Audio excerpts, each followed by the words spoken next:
Afadhali mzee ambaye ni mtulivu, ambaye hana haja ya kujaza mifuko yake, ambaye atachunga masilahi ya watu yake, badala ya mdomo tamtamu tamtamu tamtamu tamtamu. Lakini akiingia ni wale wa kufanya moja yako, nusu ya mwananchi, mbili yako na tano yangu. Na mnawajua nyinyi mnao. Kutafuta uongozi kwa kutumia dini au kutumia kabila unagawa watu. Kazi ya uongozi ni kujenga watu wawe kitu kimoja.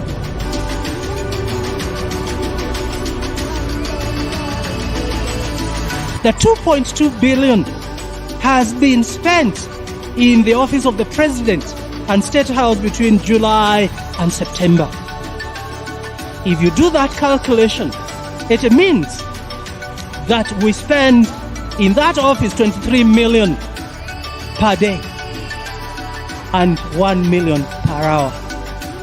That cannot be sustainable.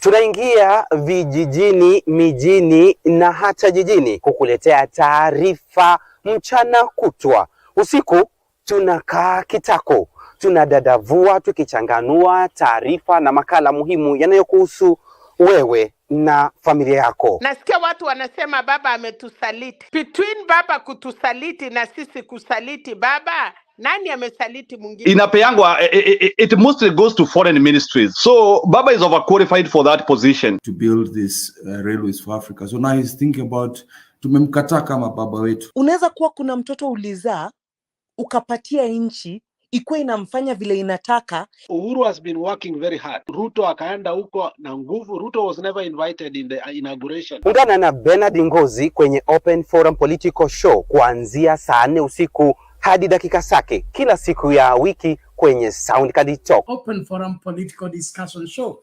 The show that gives you an opportunity to air what you feel and think about the latest development. Tukutane Soundcard Talk.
Good evening, ladies and gentlemen. Thank you so much for making time to join us. This is Sound Candid Talk, Open Forum Political Discussion Show, the show that gives you an opportunity to air what you feel and think about the latest development on our political front. While a lot is taking place in this country, most of it not pleasing at all as far as easing the pain of Kenyans is concerned. Doctors still on strike, patients at pains, people moving from one place to another seeking for relief just to be seen by a doctor.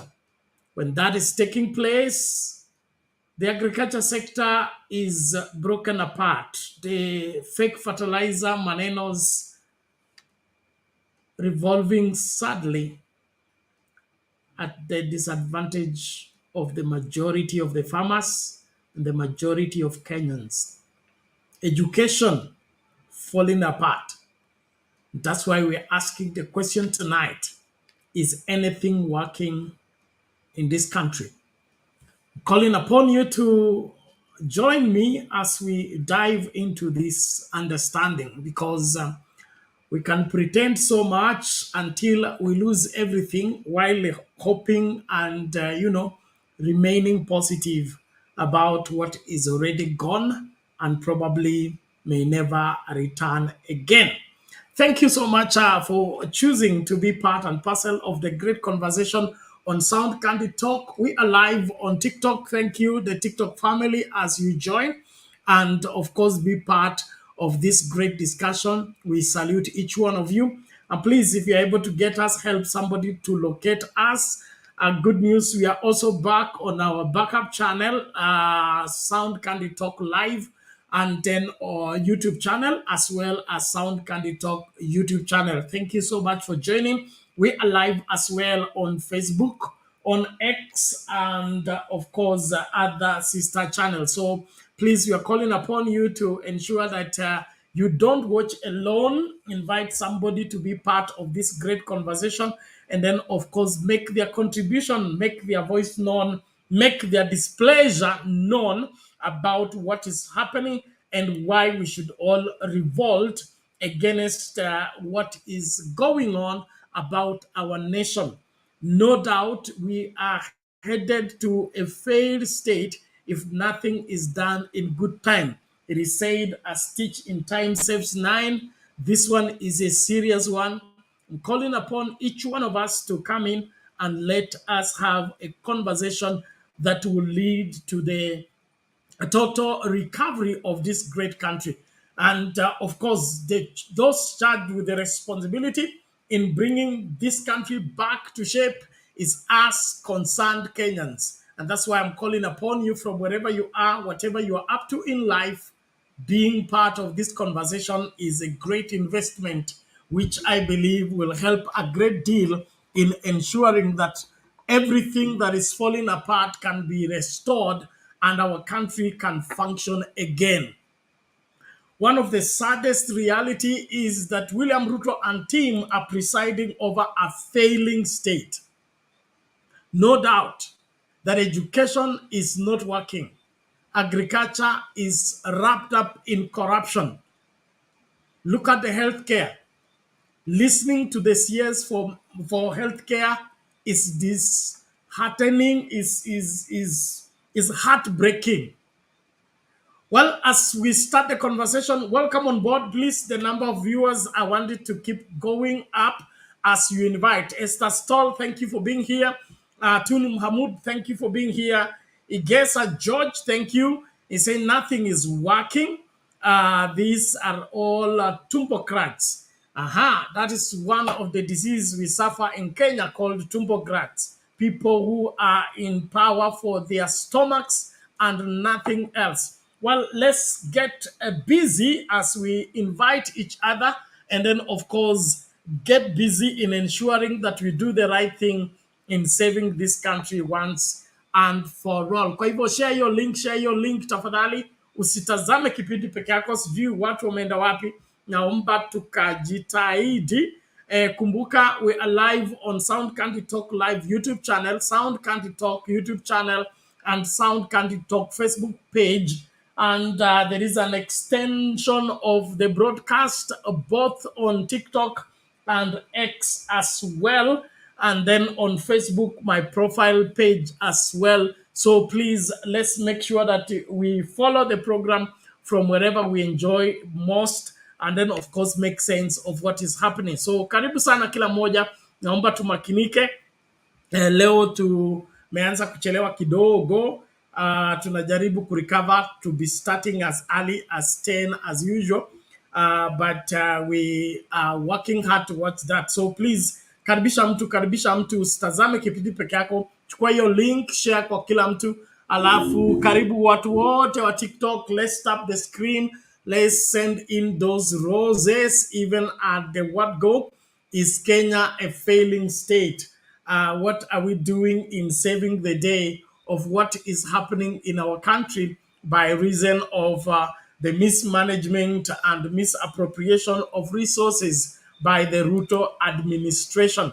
I don't know what you feel and think about this entire scenario, but I want to have your response about these entire happenings. And that's why on the poll question that is active on Sound Candy Talk Live as well as Sound Candy Talk YouTube channels, we are asking, do you believe that the Ruto leadership is making Kenya a failed state? Do you believe that the Ruto leadership is making Kenya a failed state? Okay, 9 votes already cast on Sound Candy Talk Live, and 89% of the voters say yes, Ruto is presiding over a failed state, and only 11% believe otherwise. The likes on the video are low.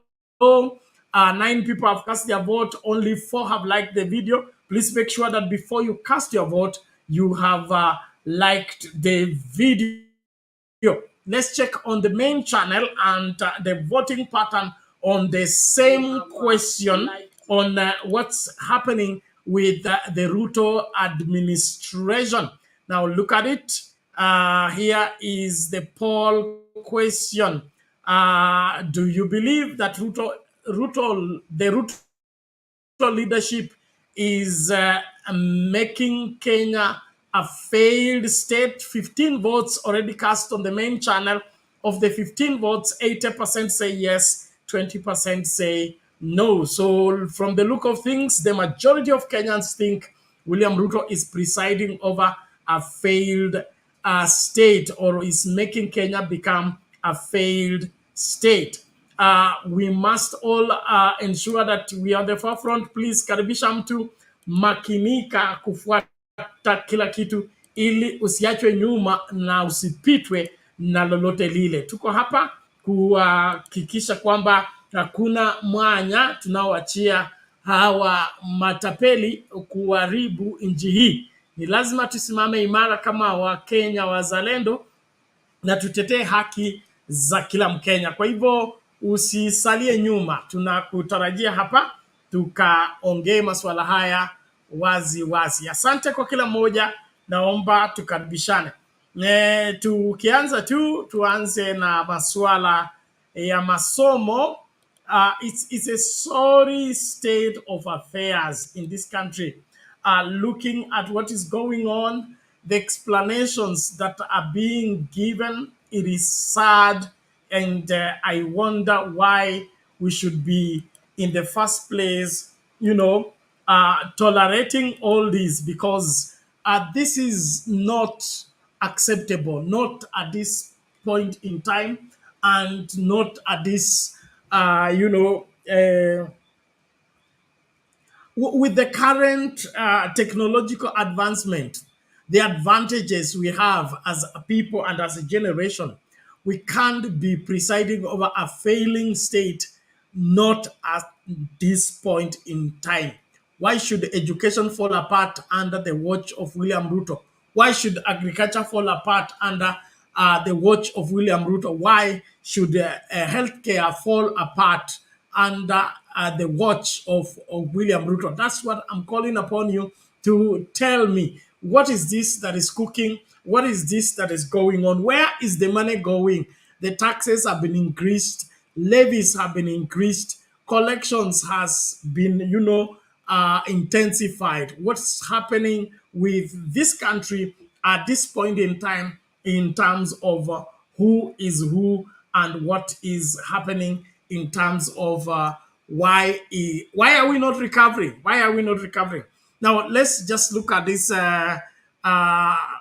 video about the state of education in Kwale. Let's start from the farthest in Kwale and just look at the sorry state of affairs and tell me whether we are not in a failed state or running towards a failed state. Karibu kila mmoja na karibisha mtu. Huko ni ukanda wa Nyanza, tuangalie ukanda wa Pwani, hali iko vipi? Na elimu ya sekondari ya msingi maarufu junior secondary school inaendelea kuibua changamoto kuu haswa kwa walimu na wazazi. Kuanzia kuwa na mwalimu mmoja pekee hadi miundo msingi duni.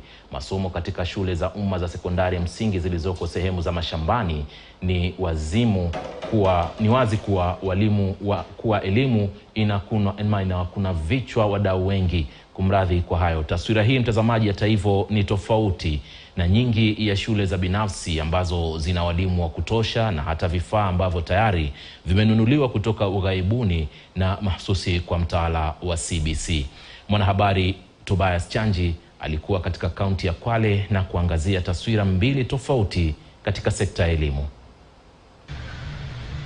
Hii ni shule ya msingi ya Jomo Kenyatta katika kaunti ndogo ya Msambweni, kaunti ya Kwale.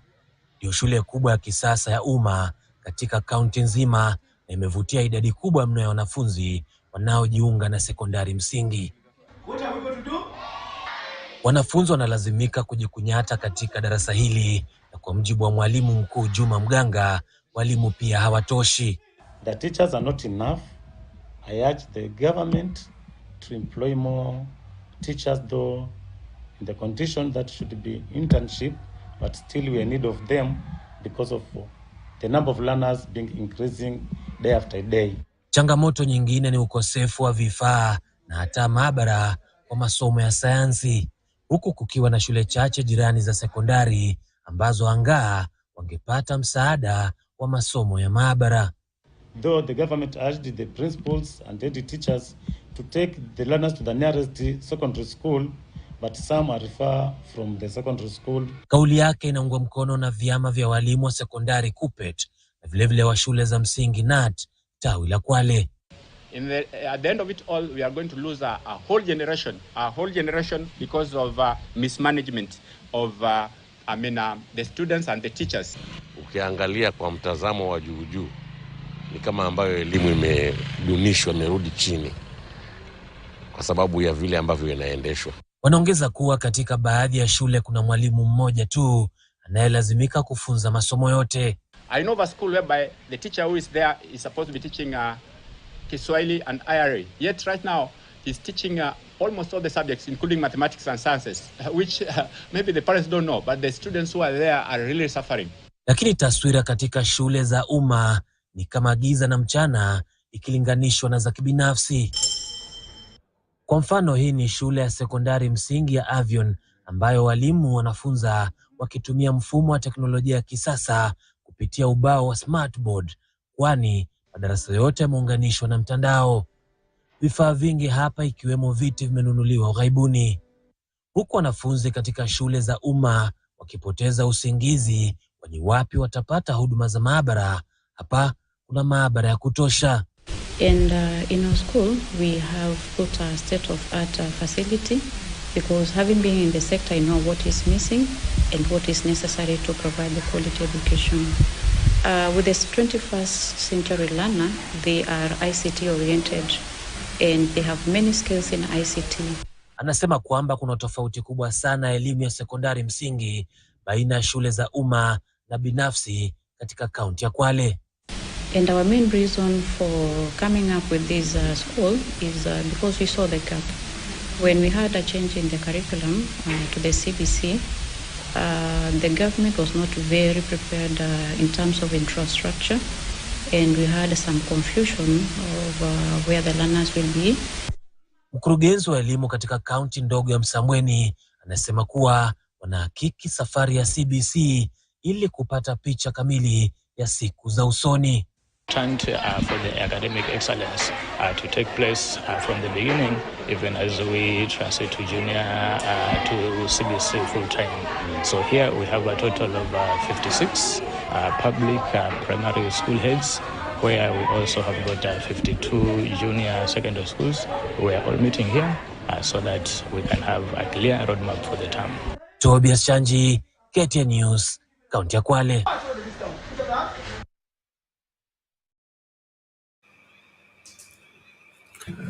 Mambo ni kama haya. That is the state of education in the country. Look at how badly we are doing. Yet, we have an administration that is renovating State House, renovating Deputy President's house, fighting in courts to hire 50, they call them what? CAS, Cabinet Administrative Secretary. I don't know what that means.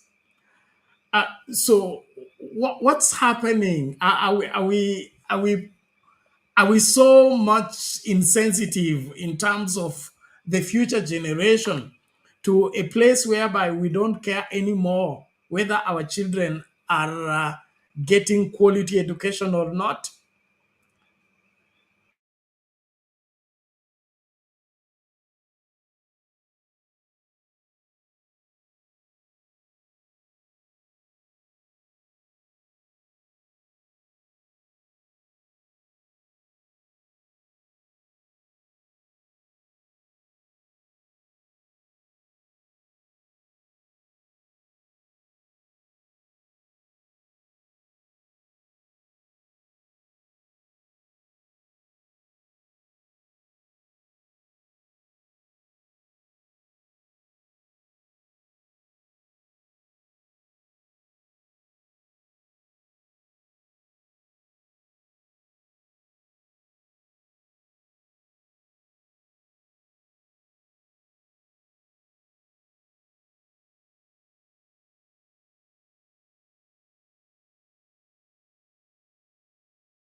Well, ladies and gentlemen, sorry about the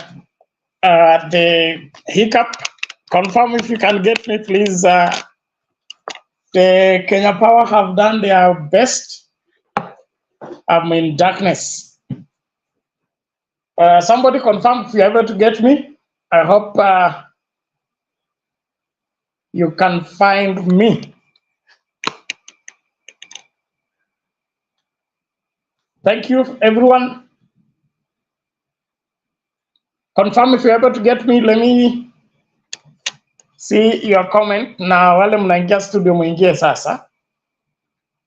Appreciate everybody. Let's get talking. Thank you so much for being here. Unfortunately, Kenya Power have done their worst, and that's a project I wanted us to work on. It appears that things are not favorable today, and so we'll do our best to have a conversation in the shortest time possible as we converse in darkness. Naomba tafadhali mtu anaambie kama unanipata. Okay, let me see. Oh my God. Right.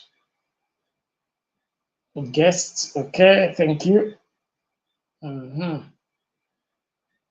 copy the link. All right.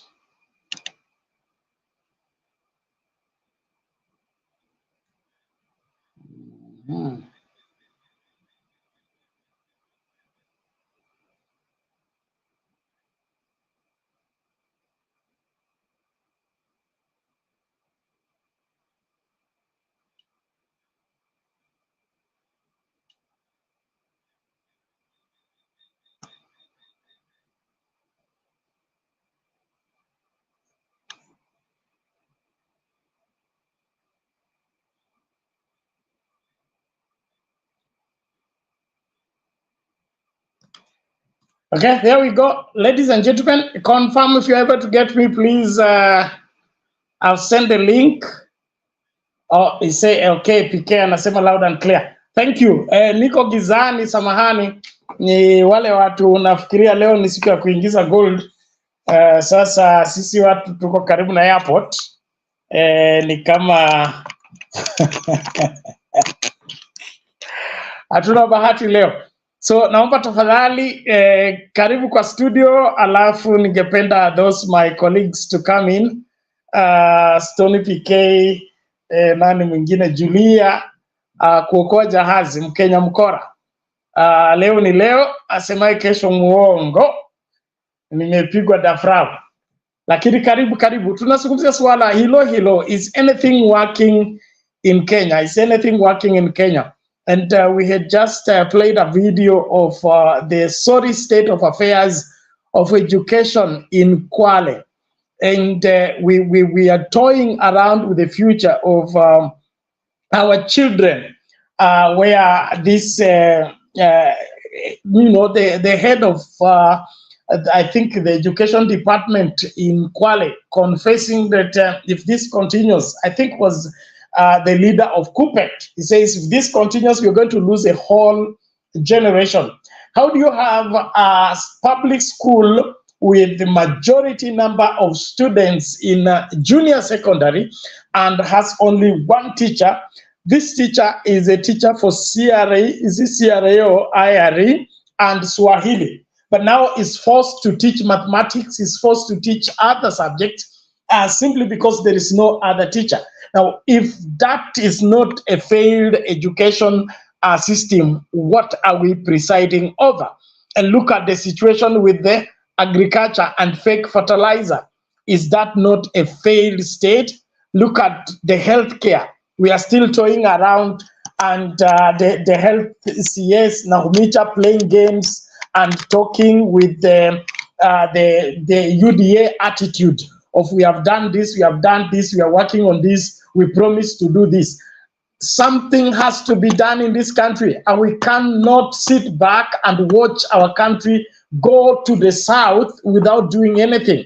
And so I'm calling upon all right-thinking Kenyans all, committed Kenyans, let's do what we must do, and that is save this country once and for all. So karibu kwa show. Link ya kutumia kuingia studio nishapeana. Click kwa link, allow StreamYard to configure for you the camera as well as the audio, and then you will be here for us to get talking. Thank you so much. Naona nani bado anaitisha link, bwana David. Link nimepeana, angalia tu hapo juu. Najua niko na haya basi ndio hiyo tena nimepeana. Wale mnaingia studio karibuni. Is anything working in Kenya? Kulingana na wewe, kuna chochote kinachoendelea Kenya isipokuwa corruption, isipokuwa kujilimbikizia mali, isipokuwa kuongeza tax na levy? Ni kipi kingine ambacho kinaendelea Kenya ambacho kinafaa Mkenya na kinasaidia wema wa Kenya? Naomba tafadhali tumakinike tunapoendelea. Asante sana. Namuona nani, Halima Hassan, asante sana. David Ambani say I'm watching from Busia, asante sana. Naomba tafadhali tumakinike, samahani tuko gizani. That is why I'm now on phone, and if my phone battery run out, bas itabidi basi show ikatamatikie pale, lakini naomba tu tukavumiliane na wale my colleagues wote, Mkenya Mkora, Julia na nani na Stoli PK, tafadhali ingieni studio kama mnaweza mkaendeleze kipindi. Msimamo sijui uko wapi, na vile niko na limited options, I don't know if I'll be able to even send you the link on WhatsApp, because I can only work with one item at a time. And then of course I really want to appreciate everybody even as we continue. We have no country, Kimani says so.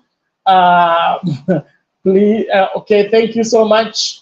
As we continue, please, the link is sent. David, the link is sent. Let's engage, let's talk, let's make our displeasure known. Let it be known that we are not dancing to the Zakayo madness. I call it madness because how do you preside over a country and things are falling apart? Nothing you found working is working. Everything you found working has gone to the dogs, and you still want to be referred to as president. Are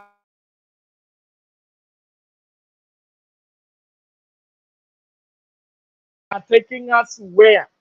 Well, ladies and gentlemen, let's call a spade a spade. We are presiding over a failed state. William Ruto is a leader who is leading this country to a failed state, and that's why he needs to be rejected at all angles and at all opportunity. Well, ladies and gentlemen, thank you so much. As you join from wherever you are, karibisha mtu, usitazame kipindi peke yako. Naona namba watazamaji inaendelea kupanda. Naomba tafadhali tumakinike. Kimani hapa anasema we have no country. I couldn't agree any better, because what is going on here is strange. What's going on here is unacceptable. What's going on here should not be going on at all. I want to salute each one of you. Thank you for joining. Please, let's be on the forefront. Let's engage. Let's talk. Let's make Kenya work. Let's make Kenya work. What is going on in this country is sad, is unacceptable. Not after 60 years of independence that our education is not working. Our healthcare is not working. Agriculture is vested with corruption. How in the world can we be supplying fake fertilizer at this point in time when the farming and the planting season is only once in Kenya? When you miss it, you have missed it like you would miss the bus. What is happening in our country? Why is it happening? Why are we not rejecting it all together? Well, let's engage. Let's talk. Thank you so much for being here. I look forward to having a great time together. And please, my colleagues, Julia, Mato, na Stony PK, naomba tafadhali mje huku ni giza totoro. Giza totoro, yani hali si hali. But nashukuru, that could be part of the sign of a failed state.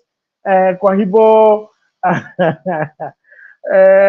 either tukubali yaishe ama tupigane tumalizane, ili ijulikane mbivu na mbichi, nani ni nani kwa nini.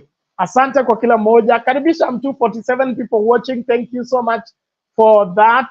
Thank you the people following on Facebook. Unfortunately, we are disconnected from X. We are disconnected from TikTok. We are disconnected from the extended whatever channels, because when we on phone, that is it. Our limitations are, embraced for us to just ensure that all the show does not collapse by reason of Kenya Kwanza's failures in not ensuring that the power is sustainable. But I really want to call upon us, even as we engage, to intimate ourselves on this matter once and for all. Nani huyu Gabriel anasema PR and abracadabra keeps Kenya Kwanza going. Aya, mambo ni kama hayo. Huyu anasema ni PR na abracadabra that keeps Kenya Kwanza going. Yani tuko na sarakasi sio serikali, na Wakenya muko kivyenu. Wagonjwa daktari hawapo, yani ni kubaya. Hii nchi kulingana na maoni yangu ni lazima kitu ambacho si cha kawaida kitekelezwe. Kitu kisichokuwa cha kawaida. Yani I'm saying we must by all means ensure that what is whatever the unusual must take place. The unusual must take place.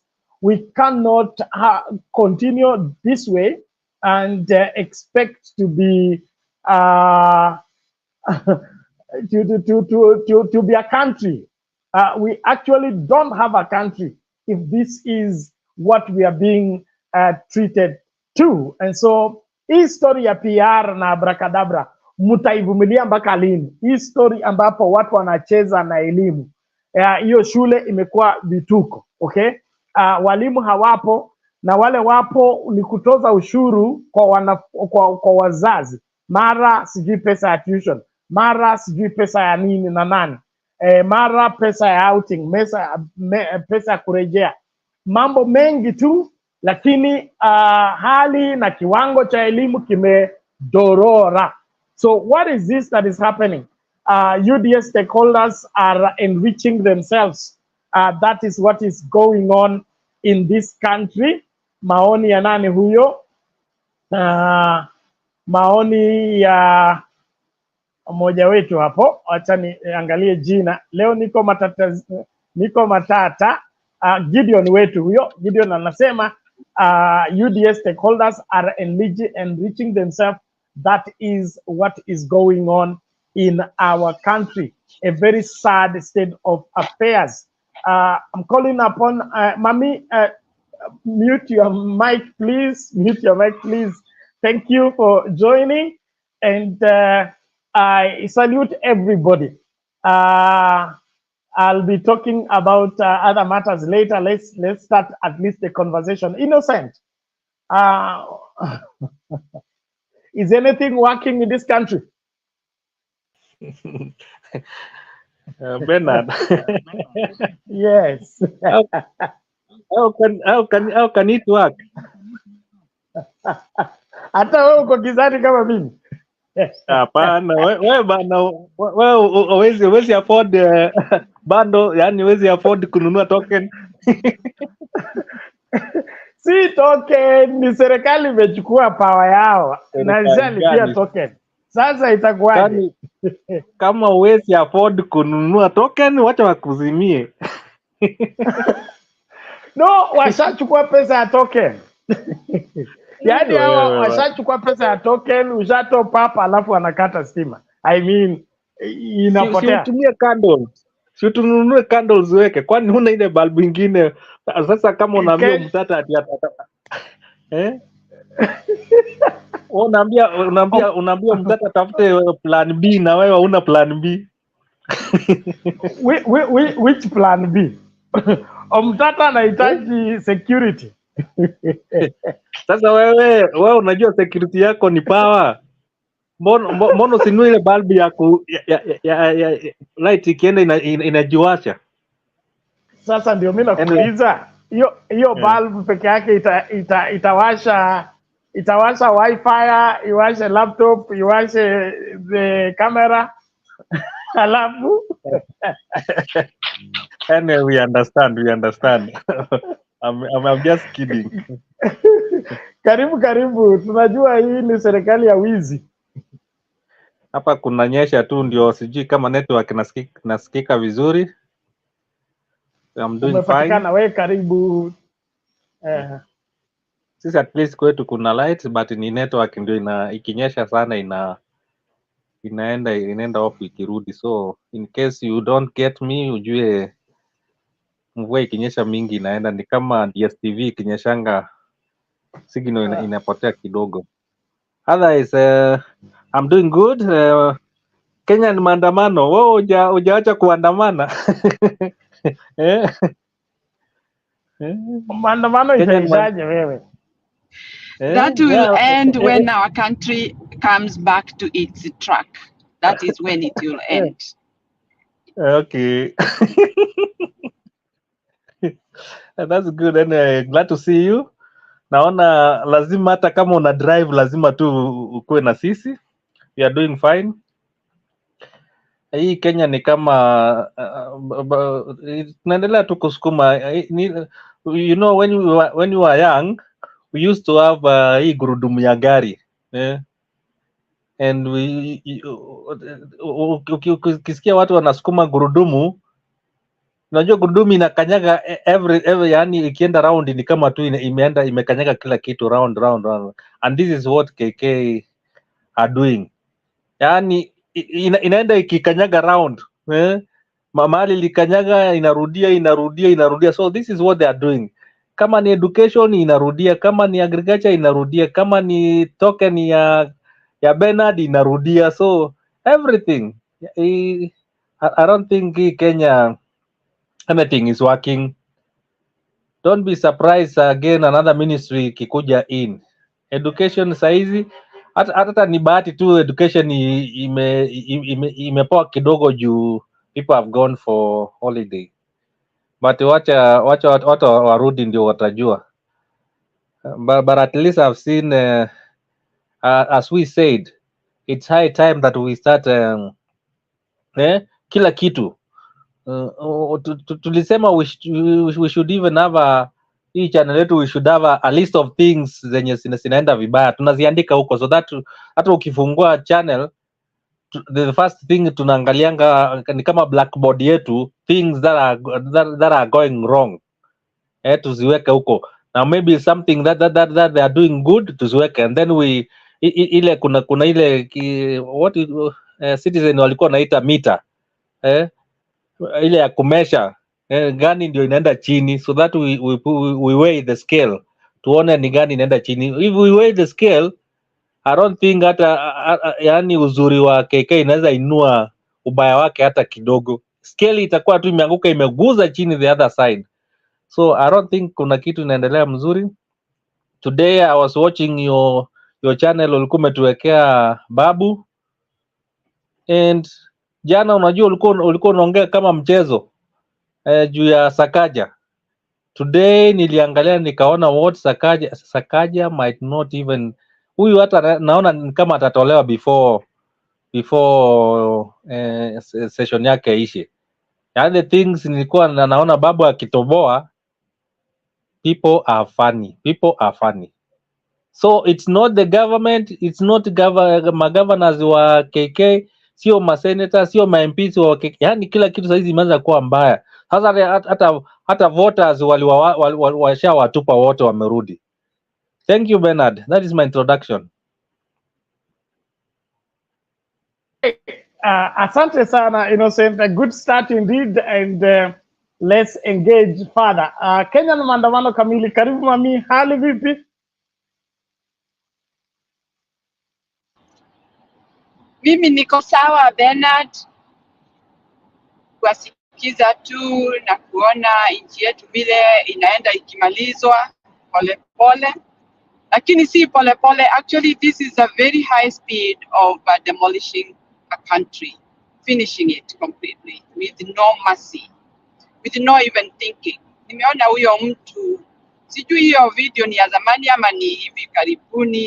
There is a very good guy who really analyzed so many things about this Ruto kind of leader, because ameuliza swali moja mpaka hata nikacheka na nilikuwa na sikia roho yangu mbaya, ati kwani Kenya hakuna ukuta ambapo anaweza enda kuomba hapo? Now he was really describing this guy as a very stupid guy. I'm sorry, I will say that, because wazungu wanasimama hapo wanamwangalia, wanashindwa, huyu Mwafrika fikira zake ziko wapi? What does he think he is doing when his country is just going down? Ati anakuja kwa ukuta kuomba. What kind of prayers does he need? Ameombewa na Ben Hinn, hatosheki. Ndio huyo ameenda kwa dini zingine, ameenda kwa ukuta. You look at him and you see just a very stupid, a fool that does not even think what he is doing. And he don't know people are seeing him on the camera. We are seeing him on those videos. We just see disgusting behavior ambayo haiwezi hata kuleta inji pahali popote. I don't see. How can you spend so much money to go to pray on a wall ambayo hata you don't know even the meaning? Unaingia tu huko jinga na unaongoja uchukuliwe video na isambazwe all over the world. Vile wewe uko na kichwa haina. I don't know whether he thinks about progress. Ruto ni mtu ambaye hatakiwi hata heshima hata kidogo, na asihurumiwe hata kidogo. We need to work very fast. Our country is just going down. Kuna mtu alikuwa amekuja hapo akasema sijui ati the government is doing well. Which government takes 2 years just doing stupid things ambapo hata hawafikirii maendeleo ya nchi ni maendeleo yao wenyewe? Wao tu ndio wananona na wananchi wote ni kukonda, wanakonda kwa sababu ya majonzi na mafikira mingi. The country is not really dying. No hope with this government that we have right now. Richard, niko na simu imeingia, tafadhali mniachilie kidogo, nitarudi just now. Sasa mami, thank you mami. Wewe chukua simu alafu tarejea. Okay, ladies and gentlemen, we thank God all is well. We are back. Kenya with Kenyan tulikuwa tunasema tukiwa shule, badala Kenya Power and Lightning tulikuwa tunasema Kenya People Light Candles. I think that seems to be the order of the day, but ni kama gold ishaingia, so wacha watu wachie mwangaza ureje. Asante sana. Nashukuru kila mmoja, tafadhali tumakinike. Hiyo namba watazamaji tupandishe. 53 is too low. 53 is too low. Let's up the game. Let's up the game. Get more people to join, because the conversation here is, I believe, necessary for Kenyans to make choices that are going to help shape this country or start this country in the right direction. We can no longer sit pretty and watch our country get messed up. Whatever William Ruto found working has all failed. Is anything working in this country? You know, ndo swali nataka likuchome, unipatie jibu, na kama unipatie jibu we ukasirike. Okay? If we succeed in making you angry against what's going on in this country, we have succeeded. This cannot be business as usual. 60 years of independence, that you cannot hold education together. You can't hold healthcare together. You can't hold agriculture, which has been the backbone of our economy. Even in the worst days of Moi, agriculture was working. What is happening? Undumani, hali vipi?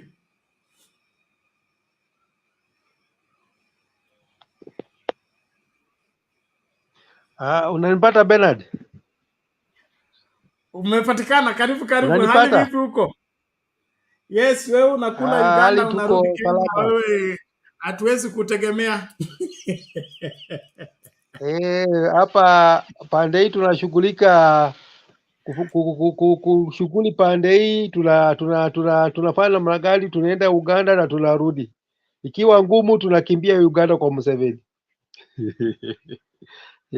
Asante Bernard. Hii inji mali inaelekea, unajua yule mwenye anakula ajui kuna wale wako na njaa, wale wanakula wajui wako na njaa, watu wako na njaa. So tangu Kenya ipate uhuru 1963 na mpaka wa sasa leo, sioni hata afadhali mwaka ile ya 1963 na hiyo wakati ya Kenyatta, wakati ya Moi, wakati ya Kibaki, wakati ya Uhuru Kenyatta, serikali ilikuwa mzuri. Haikukuwa kama hii serikali haina mbele wala nyuma. Ukiona katika elimu wamefail, ukiona afya mpaka saa hii madaktari wanagoma, na unapata mama Bernard bado haja make decision bado mama ile mkutano anaenda na anarudi kwa mwingine. Unajua hii mkutano hii mambo ya mgomo si ati ni mambo yanahumicha. Hapana, hii ni mambo ya Ruto, hii ni mambo ya serikali, hii ni mambo ya rais. Rais akitaka hii mgomo ikwisha, hata itakwisha hata leo. Itakwisha leo usiku. Akitaka mgomo ikwishe, itakwisha. Lakini rais hataki mgomo ikwishe. Hataki mgomo ikwishe ya madaktari. Ajui wa Kenya wanapitia shida gani. Yeye alisema yeye ni asala. Alienda kwa vile maneno ya asala. Na ajui asala wanaumia. Ajui asala ndio wanaenda hiyo hospitali. Mpaka saa hii madaktari wako wanagoma. So hii ni serikali ya aina gani? Hata serikali CS hawezi ku make decision. Rais mwenyewe hawezi ku make decision. Hata kuongezea hao madaktari pesa. Na pesa hii iko. Hii pesa hii na hawa na randa town hapa wakigawagawa watu pesa hapa. Hii pesa iko. Lakini hawataki kushughulika maneno ya madaktari. So afya iliwashinda, elimu imewashinda. So hata security Bernard, hata security hao wenye wanataka kuua Okiya Omtata wanamuua ndio wapate nini faida Bernard? Tumeona ile wakati wale watu waliua Robert huko Bernard, wengine walikuwa provincial police commissioner kule Nyanza, lakini ile vifo walikufa Bernard, ni vifo ile ya aibu sana Bernard. Ni vifo ya aibu sana. So wakati wewe unataka kuua mwenzako, unaua mwenzako utapata nini? Tumeona wale waliua wakilanga Robert ya huko, waliua nani, maisha yao Bernard imekwisha. Imeisha Bernard, maisha yao imekwisha kabisa. So wakati sasa wanafuata senator kutaka kufanya namna gani kuua yeye. Na watu wenyewe wanajulikana Bernard. Hao watu wanajulikana. Lakini serikali ni kujifanya na kupita pande hii. Hao wanajulikana. Wakati hata Okiya Omtata alitoka kotini kule, ukuja na akashambuliwa kwa barabara. So wakati alishambuliwa, serikali japatia sisi ripoti ya kwamba wale watu walimshambulia ni nani. So unaona hii serikali hata ukosefu wa usalama hakuna. Ukosefu wa usalama hakuna. Hata usalama ya mtu kama senator, usalama hakuna. Nitakuwa usalama kama hii yetu sisi raia wa chini. Ni vigumu sana Bernard. Hii serikali hii haina mbele, haina nyuma, haina miguu, sijui ni serikali kiwete. Bernard, hii ni serikali kiwete. Unajua kiwete? Hii ni serikali ile hata scratches ni ngumu sana kutembelea scratches. So hii ni serikali ile iko kiwete. So serikali iko kiwete, inataka tuitafutie miguu ile ya kutembea, ili at least itembee. Ndio unaona Bernard, hii mambo ya kufuatilia watu wanataka kuua mtu, wanataka kushambulia mtu, hii mambo ilikwisha na wakati. Na wakati imekwisha na wakati, wewe ukiua mwenzako utapata nini? Utapata nini? Tumeona katika historia wale waliua wenzao, maisha yao ilikwisha. Unaona mpaka wakati wanagonjeka, mpaka mtu anawekwa diaper. Ni mtu mkubwa, alikuwa mtu mkubwa, lakini ile maneno alifanya katika serikali, hawezi kukufa polepole, atakufa kama amehangaika, amewekewa diaper. Kosa ile maneno alifanya. Mtu yule alifanya maneno ya hakika, hawezi kuwekewa diaper ndio aishi. We kama ulifanya mazuri unakufa tu polepole mazuri, na kama ulifanya mabaya utahangaisha na utakuwa unahangaika tu, wanakubadilisha diaper usiku na mchana, na wanakubadilisha diaper kwa sababu hiyo maneno ulikuwa unafanya. So hawa wakati wanataka kuua mtu, wajiulize watakuwa wamewacha familia yao namna gani, watakuwa wamewacha maisha yao namna gani. Hii ni pesa. Hii wakati unapea mtu pesa enda amalize uhai wa mwingine, hii ni pesa utakula, itakwisha, lakini ile itakuja baadaye ni ngumu sana. So tunaona hii serikali ni serikali ile kiwete hata iwezi kuamka. Hiyo imekufa namna hiyo. Sijui hiyo ni ile kiwete ile ya tunasema ile ya marasmus, ile kiwete ya marasmus, ndio hii serikali. Asante Bernard, mwingine anaweza changia. Asante. Ni marasmus ama polio? But asante sana kwa utangulizi mzuri, na mambo ni kama hayo. Wakenya wenye nia njema, wakati umefika, tusinyamaze wakati mambo yanaharibika. That one is unforgivable. We cannot afford to hold our peace when things are falling apart in our country.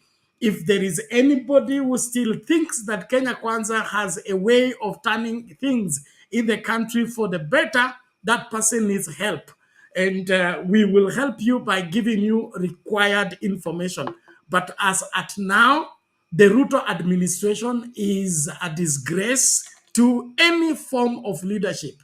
You cannot preside over a government that cannot hold education together, cannot hold healthcare together, cannot hold common agriculture together, and you still want to be saluted. You still want to be called honorable. What is honorable about junior secondary school, which you advocated for, which you brought into existence, falling apart? That one teacher is teaching the whole school.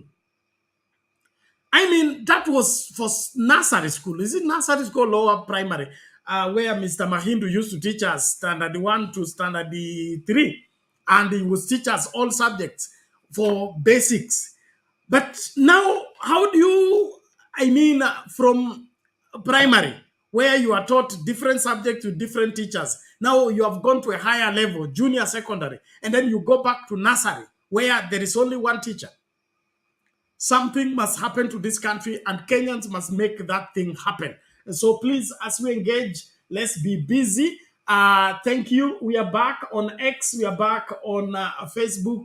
Kibali launch, and of course, Ngozi M. Bernard, the profile link, as well as Sound Candy Talk live YouTube channel, Sound Candy Talk main channel, as well as Sound Candy Talk Facebook page. Tafadhali naomba tumakinike, wacha tu nikupatie arafa vile tunavyoendelea. Sound Candy Talk live iko na watu 12, Sound Candy Talk main channel iko na watu 49. Facebook huko ndio kuna sijui nini, kuna mtu mmoja tu. Naomba watu wa Facebook, ninyi ndio mlikuwa viongozi wa hii maneno, mlikwepa ama mlipikiwa na Gachagua. Naomba mrejee tukatekeleze wajibu wetu. Asante, lakini naomba tumakinike katika mambo haya yote. So kabla nimlete Innocent kuendelea na mchakato huu, naomba mniruhusu nicheze hii video moja, alafu ndio mnaambie kama tuna serikali ama tuna serikali.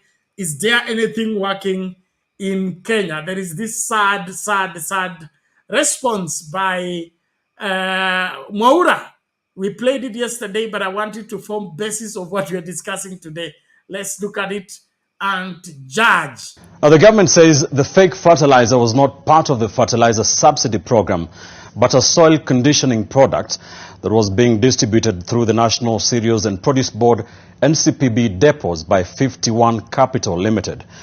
According to the government spokesperson Isaac Mwaura, the board entered into an agreement with the agency in April 2022 to distribute the product called GPC in order to generate its own revenue for self-sustainability. Mwaura, however, says that the Director of Criminal Investigations, DCI, has commenced a probe into the matter, and those found culpable of supplying fake fertilizer and any other substandard farm inputs will be prosecuted. GPC is a soil conditioner. It's not a fertilizer. And it is NCPB being contracted to do that on behalf of 51 Capital Kenya Limited. So please, it's not really a government subsidy program. GPC is not our product. It's only that NCPB has a mandate to raise its own appropriation in aid. We call that in government. That is its own revenue. And it's not just GPC. There are many other products for different companies because of their reach across the country. So that is where the challenge is. And again, it's not a fertilizer.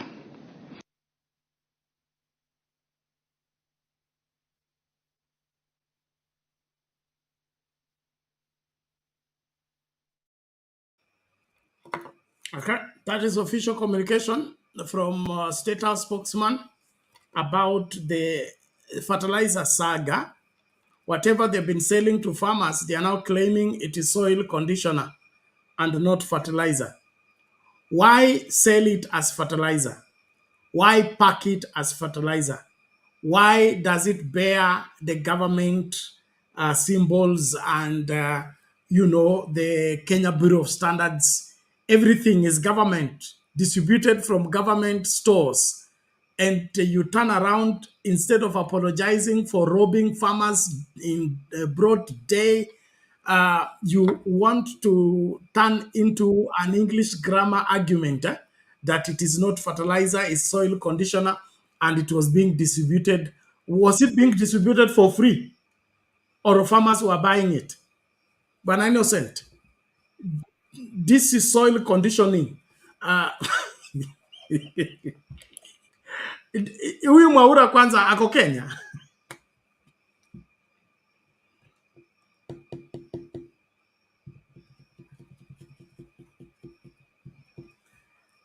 Bwana Innocent, ni kama umeng'atuka ni? Public participation, how are you today? I'm good. How are you? I thank God. We are back. Mbona unacheka? Tulikuwa tumezimiwa stima, sasa ndio tumerejea. So we are kind of disoriented. Mumeanza saa ngapi leo? Mmeanza saa ngapi leo? Leo kipindi kimeanza masaa yake. I think was it quarter to 11? Oh, to 11. So I saw Babu Owino reading the various channels of looting public funds in the Nairobi County. Mpaka nikasikia kuna ingine ati a lawyer was paid 67 million for defending the city council against a lawsuit for not employing an askari. The job which was being fought over is 18K a month, and they use 67 million for legal counsel. I'm telling you, Nairobi, ni kubaya. Naenda Sakaja ana saa ya kufanya kazi ingine ya kututengenezea barabara ama kufanya anything. Kumbe ako very busy looking for ways how we can be able to steal our money. I was really shocked. Hiyo yake nayo imezidi, hata sijaisikia hapa lingine vitu kama hizo. It was so bad. But of course, as usual, there's nothing which will happen. Hii serikali ni ya kukula na kukula. Kazi yenye wanafanya is just looking, where can we eat here? Where can we find something here? Where can we inflate something? Hey, umeplay hiyo video ya nani? Ya huyo jamaa? Babu Awino. Umeplay kwa ili watu waone hizo, wasikie hizo video. It's a longer one. Let's prepare the ground first. I can see it's 34 minutes, but let me see if I can get the shorter version. In the meantime, let me see this. I want to say that Kenyans are suffering. You go to any public hospital, you find people are not being attended to, doctors are on strike, and people are dying. There are emergencies on a daily basis. You see accidents on our roads. Nobody can be attended to in hospitals. We have our mothers who are expectant, who are supposed to deliver. Nobody is attending to them. We have different situations in different hospitals, and nobody is attending to them.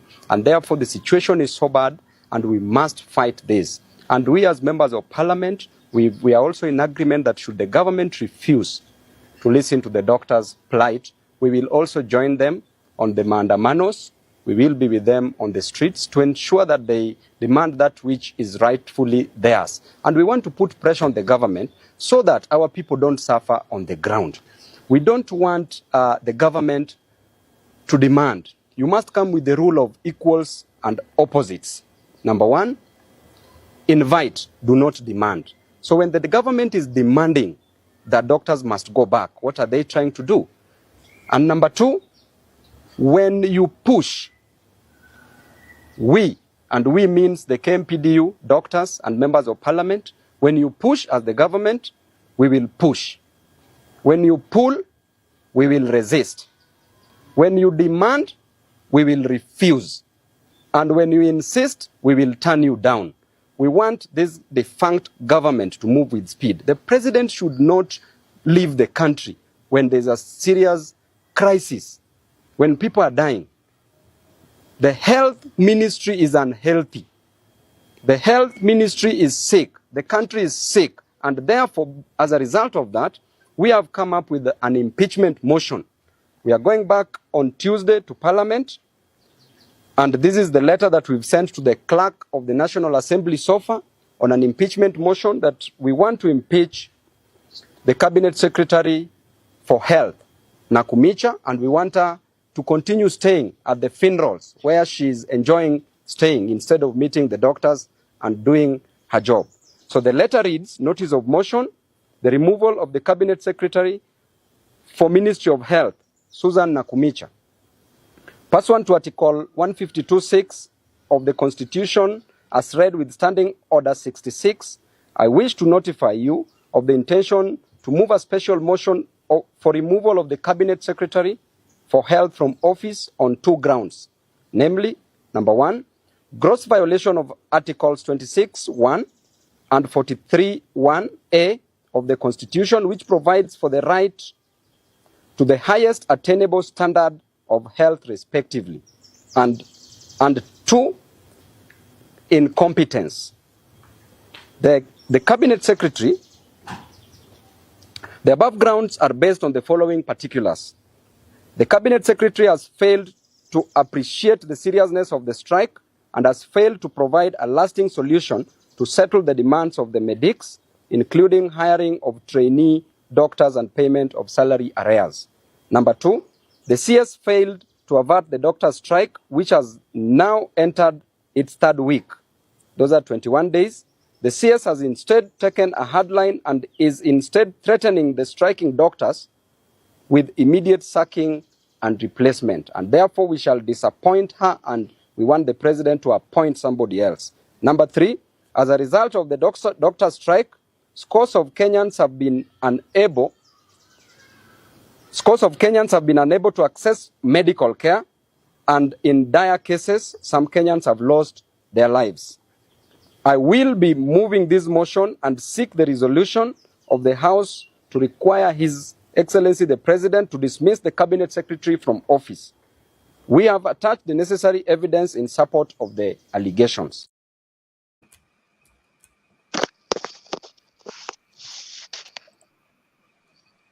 Sio hiyo. Kuna ya leo. Okay. Kuna ya leo Well, yenye alikuwa peke yake. I'm working on that. I'm working on that. Just wait on this one. Then when that is ready, I will put it forth. Yeah, mnakumincha. By the way, hiyo jina yake, unajua jana ilikuwa jana ama juzi, I think maybe juzi ulikuwa na explain hiyo jina yake what it means. Sasa venye ulikuwa na explain, sikuwa nimeassociate na wimbo ingine. Kuna wimbo ingine tulikuwa tunafunza tukiwa watoto. Sasa sikuwa ninaiassociate na hiyo jina yake, but when you explained is when nika-associate hiyo. Sasa nikaelewa how her name came up. Hiyo wimbo inaendaje? Mama mbetsi mindi nze kumitsa, mama mbetsi mindi nze kumitsa. Si ndio hivyo? Ndio hiyo. Itabue vile uli explain sasa ndio nikashikanisha. Na kumincha it means like nze kumitsa, when they are saying I go and plant, so it's like somebody who is planting, who is plants. Nilishikanisha venye ulipeana nini, nikakumbuka hiyo song. Sasa it made sense to me. Yeah, so of course kama these other CSs, mama, she has no idea of anything which is going on, together with her fake education there. Mama, and those are the kind of people Zakayo wanapenda juu mtu mwenye ako clueless hata mpea headache, atakuwa naambua afanye kitu anafanya juu yeye mwenyewe first of all hata ajielewi. Aelewi yani nini, aelewi hiyo docket. It's not like ukiweka mtu professional hapo atakwambia sasa hapa and only a professional is one who can understand hata mambo za the impact of this kind of strikes that we are having. But you know, it's very sad when you're in a country whereby how can we be continuously having strikes for medics, and the issues are the same? Na mnakataa tu kuwalipa pesa yao, because what they're saying, the reason why they're saying ati wawezi chukua our interns ama wawezi employ our 4,000 doctors who are unemployed is because wanasema hawana pesa. But sasa surely, alafu utakuja kutuambia sasa story ya social health fund unataka first of all, even that social health fund naona tukianza kuongezewa how much will be paying, hiyo tax inaenda kupanda. So unataka utuongezee tax then ututoe kwa NHIF yenye ilikuwa inafanya kazi, uanze kutupeleka kwa vitu zingine which we have never seen. Because akianza kutuambia hiyo social health fund, you should give us a country which is using that social health fund ndio to benchmark now how it is going for them. But you see, even if let's say if it was there, I'm sure it's not there in a third world country. But hata kama unaenda kwa social your public health people, you have to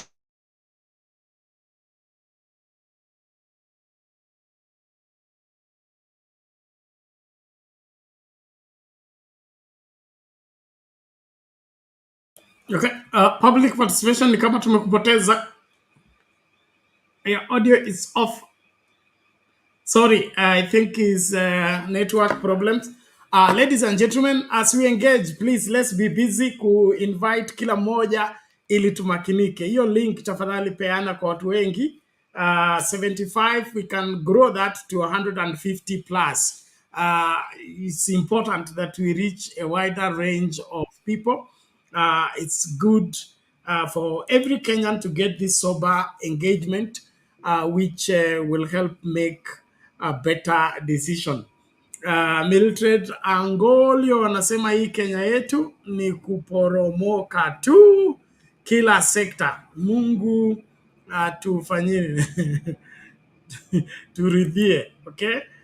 Ama tuhurumie. Whichever the case. Now mambo ni kama hayo.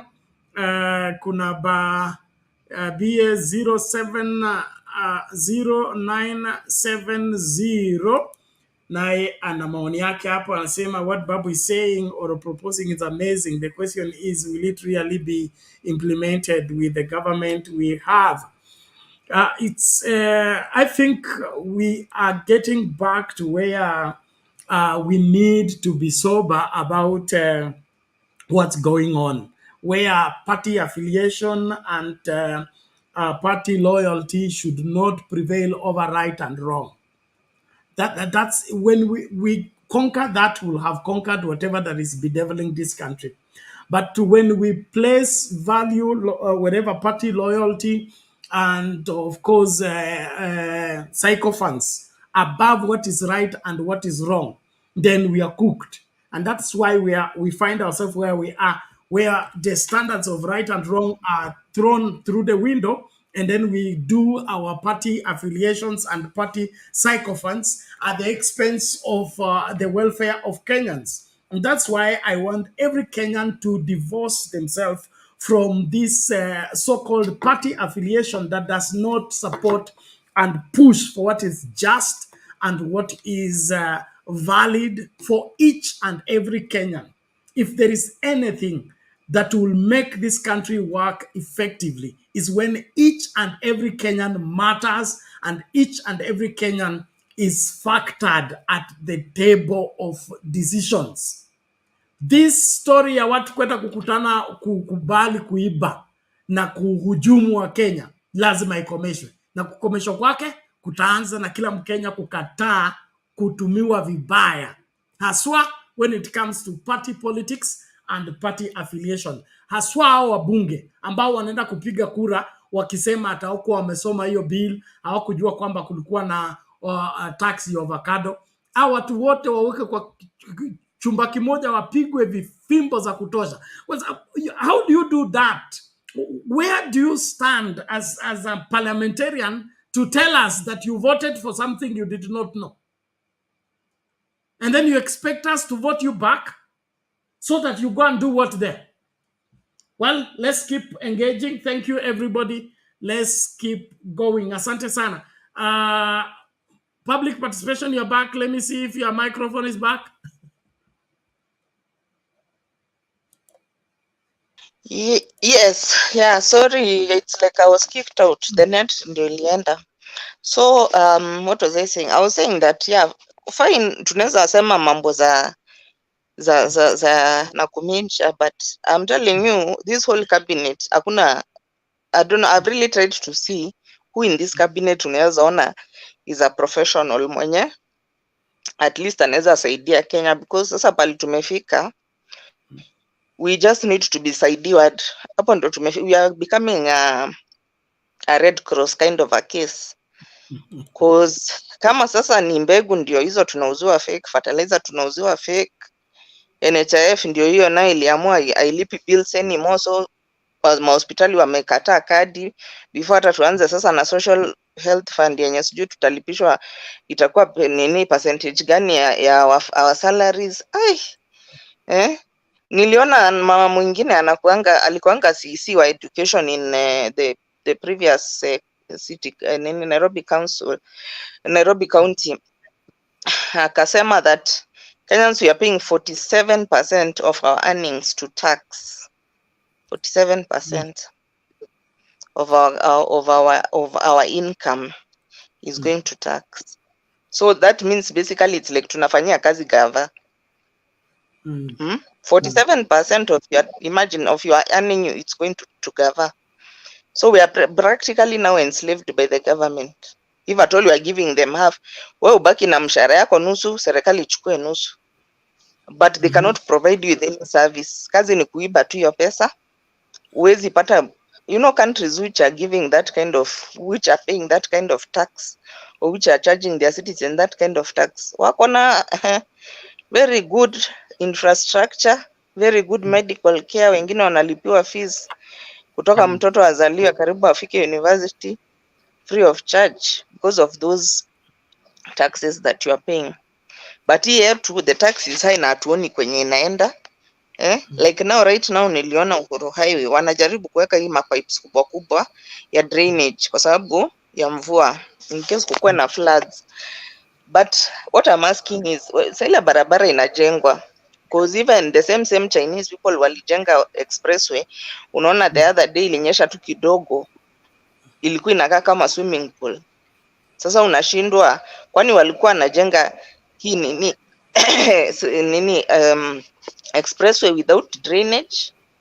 Sasa kukinyesha kidogo, because wacha nikwambia Nairobi akunyeshangi mvua. Ukiona ile mvua yenye inakuanga for example in Kisii, inakuanga ile mvua inanyesha kabisa, inanyesha.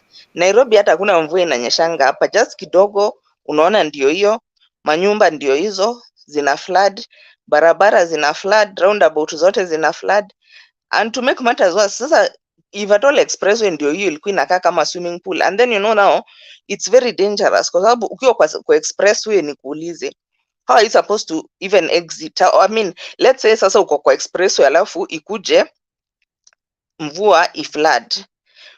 You know, at least these other roads kuna venye unaweza maneuver, but expressway niambie uko huko juu, place imekuwa swimming pool, maji imekuwa mingi. Unajua hiyo maji ikikuwa mingi inaweza kukubeba.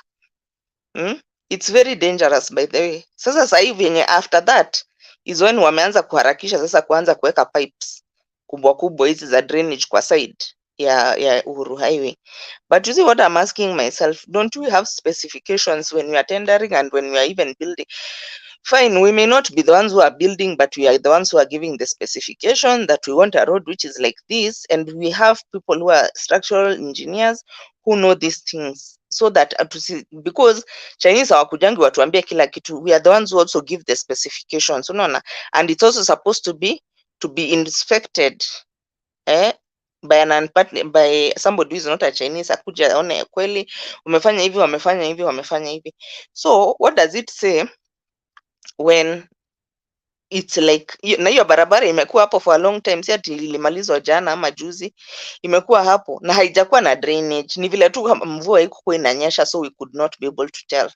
But now when they saw that situation, Chinese wataki kuharibiwa jina, wakaanza kuweka sasa mapipes, ndio wanaweka sahi before mvua ikuwe mingi, alafu wakuja nini Uhuru Highway nayo ikuwe flooded, ikuwe swimming pool. You know, it's, you know, we cannot live, you know, like what was that which was like in CBD? Unajua ukiwa kwa CBD, I remember there was a case ya jamaa mwingine aliuliwa na bibi yake, jamaa mzungu from sijui ni wapi alikuwa ametoka, but Jungus were following that case, that story.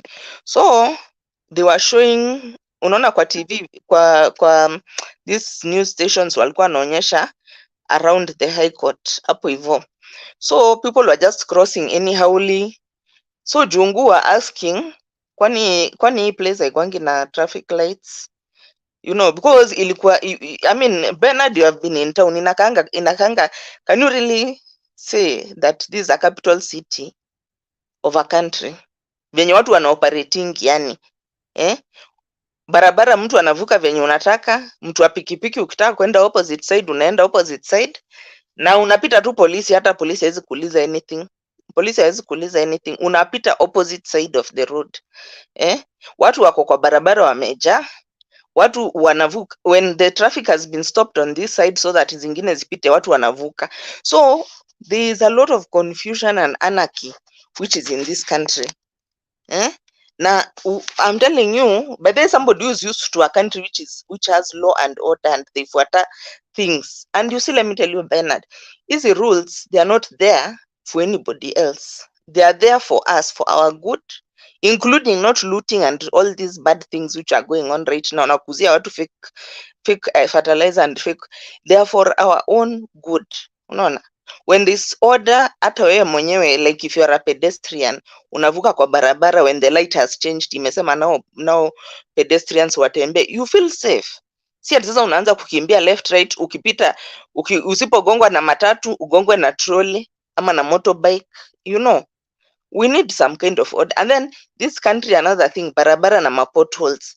Yani, you know, kwanza, like some of these places, like which there's a yani high speed, yani highway, like a highway, you need to smooth the road so that it's quite a situation whereby mtu amekuja na high speed alafu aone kuna pothole like for example there was a case this week that deputy speaker wa Meru alikuwa ameleta watoto Nairobi na mama yao wamzindikishe akienda India for treatment.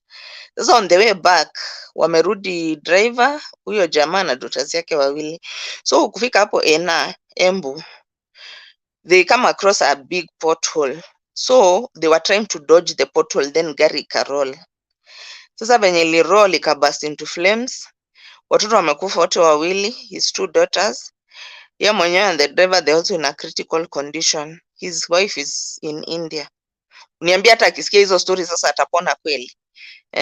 So you know there's a lot which is going on in this country, and you know many a times tunatakanga kuignore, unasema si mimi niko na gari kubwa, niko na Prado, so what do I care kama barabara ni mbaya.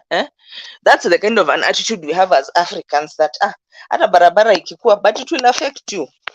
The same way that sahi ukipata accident pahali, you will be taken to a public hospital hata kama you have the best insurance. You can be having very good insurance lakini upate ajali pahali and no, I mean, first of all hata kama you have identification before upelekwe Nairobi hospital, itabidi kwanza upelekwe the nearest public hospital wakushughulikia, ndio sasa wakipigia watu yako sasa wa coordinate venye utaenda to a private hospital. So like right now if you are to get, God forbid, you are to get an accident, ndio hao madaktari wamestrike. Unapelekwa in a level 5 or whichever public hospital, hakuna madaktari, hakuna clinical officers, umetoka kwa accident, wewe ndio huyo. Kitambo watu washikanishe waweze kukusaidia urudi, you know. And you see, this is something which we as Africans we don't understand, we don't comprehend, that when systems are working we benefit tukiwa sisi wote. Si ati sasa unajua this kind of an attitude iko places like these failed countries like DRC and also Nigeria, whereby Nigeria ni kama kila mtu sasa ajinunulie generator kwa sababu mambo ya stima sasa imeshindikana. They are not able to give their citizens reliable electricity. So sasa kila mtu, how can you live like that? Hiyo ni maisha ina gani? Kila mtu anunue instead of government doing its work to provide power for its citizens. Ati sasa kila mtu aende kwa duka ajinunulie generator. We cannot live like that. Ati ama tununue sisi wote SUV because mabarabara ni mbaya. No, that one cannot be the case. And we need, we need a benevolent dictator who will come and sweep all this nonsense which is in this country. Because venye tunaendelea kudeteriorate, tutajipata in that place of Nigeria. Because Nigeria hata walianza tu kimchezo kama sisi hapa hivi. A lot of looting. Then there are some people who are so super rich. But the majority of the country is languishing in poverty. To the extent that sasa wanakuja hapa Kenya kuanza kufanya money rituals.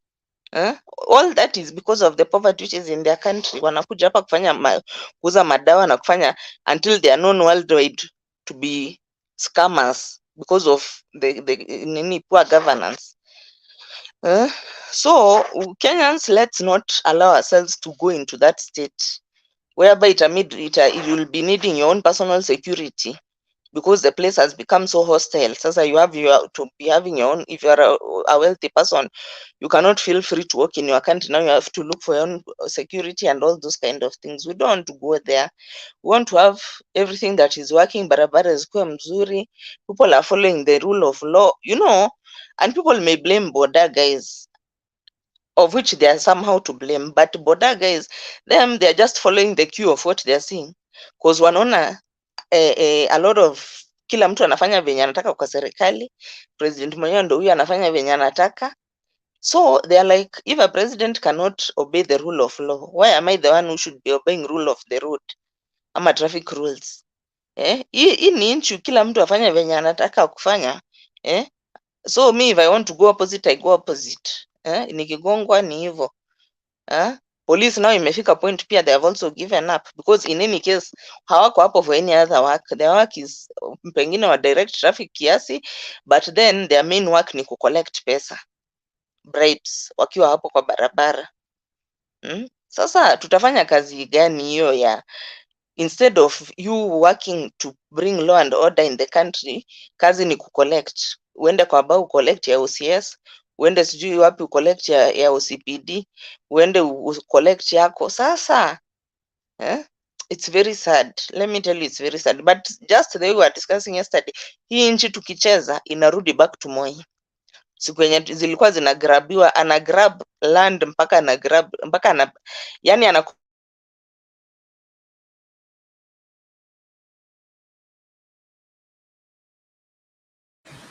Sorry, public participation, we have lost you again. Ladies and gentlemen, but thank you for that information, and of course, views that are really important for Kenyans to intimate themselves with the same. I salute everybody from wherever you are. Thank you for following the show. Those of you following on X, thank you so much. Tuendelee kukaribishana, namba ya watazamaji ipande. Watu wa Facebook mnanilet down, siwaoni mkiwa mstari wa mbele kama kawaida. Sound Candy Talk Live tunaendelea vizuri. Thank you so much.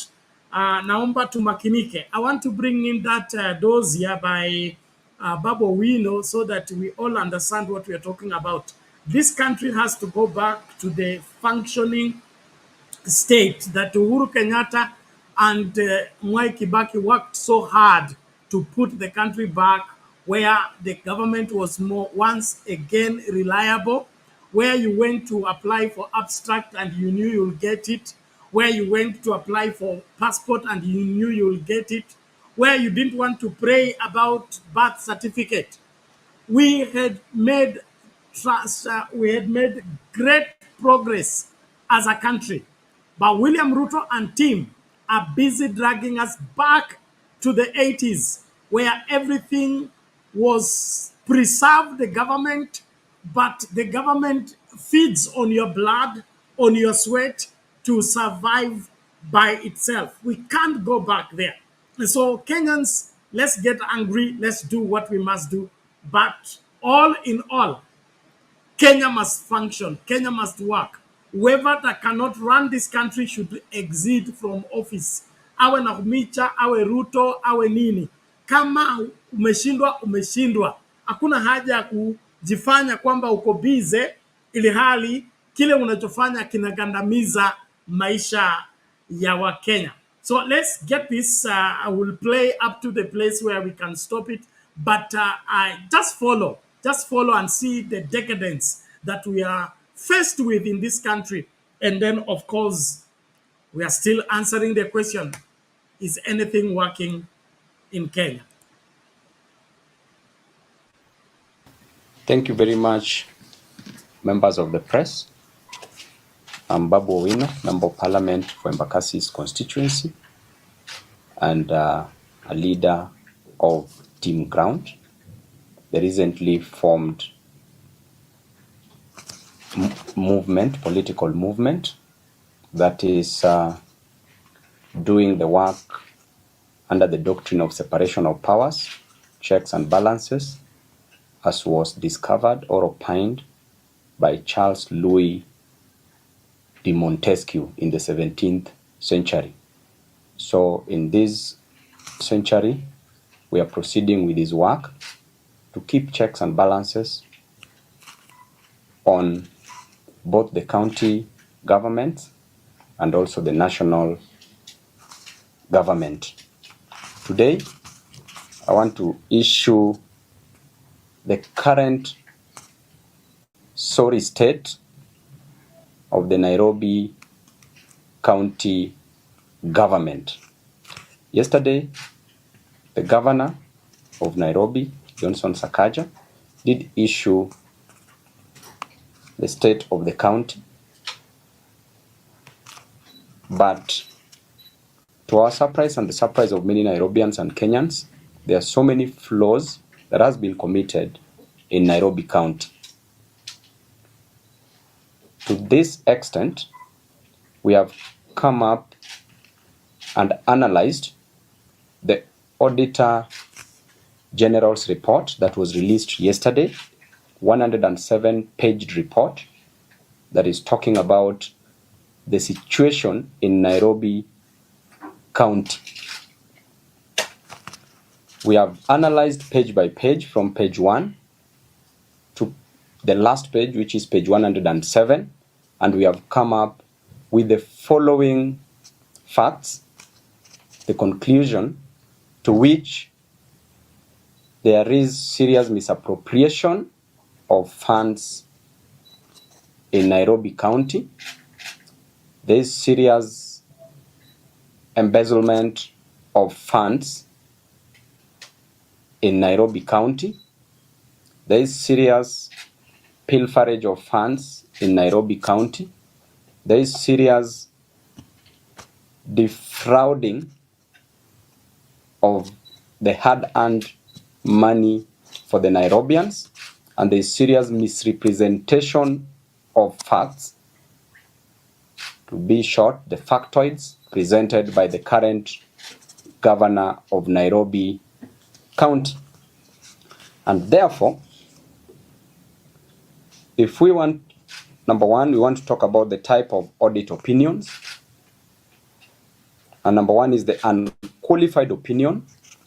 If the auditor talks about unqualified opinion, means that things are okay and there is no any problem with the books of the account. If the auditor general talks about qualified opinion, means that there are audit queries, but adequate information provided in the audited statements. And if they recommend a disclaimer, then it means that information provided for audit is inadequate. And lastly, if there is an adverse opinion, then it means that the situation is terrible because of material and pervasive breaches. In our situation, there is an adverse opinion from the Office of the Auditor General. And therefore, my analysis consists of three parts. Part A is the adverse opinion, and it reads, the Auditor General says that they cannot confirm the accuracy and completeness of the financial statements provided by Sakaja for the financial year 2022-2023.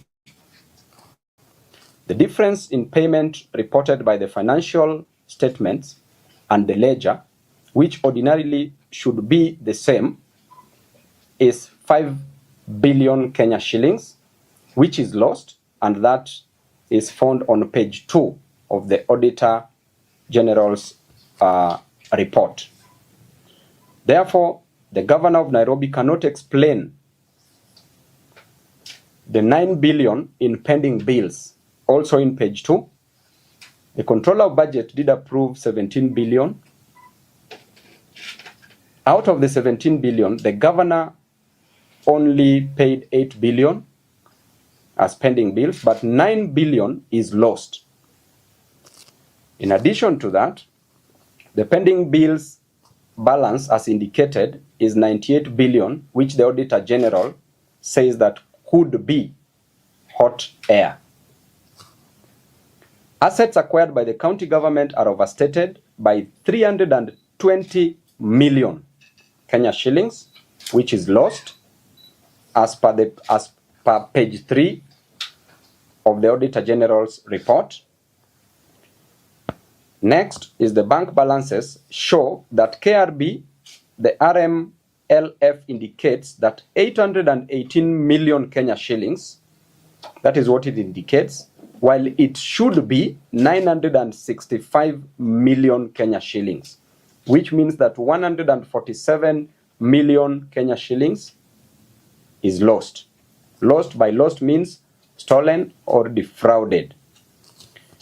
Next is the recurrent account reports nil. The current account reports nil balance while it should have 365 million Kenya shillings, which means that 365 million shillings is also lost.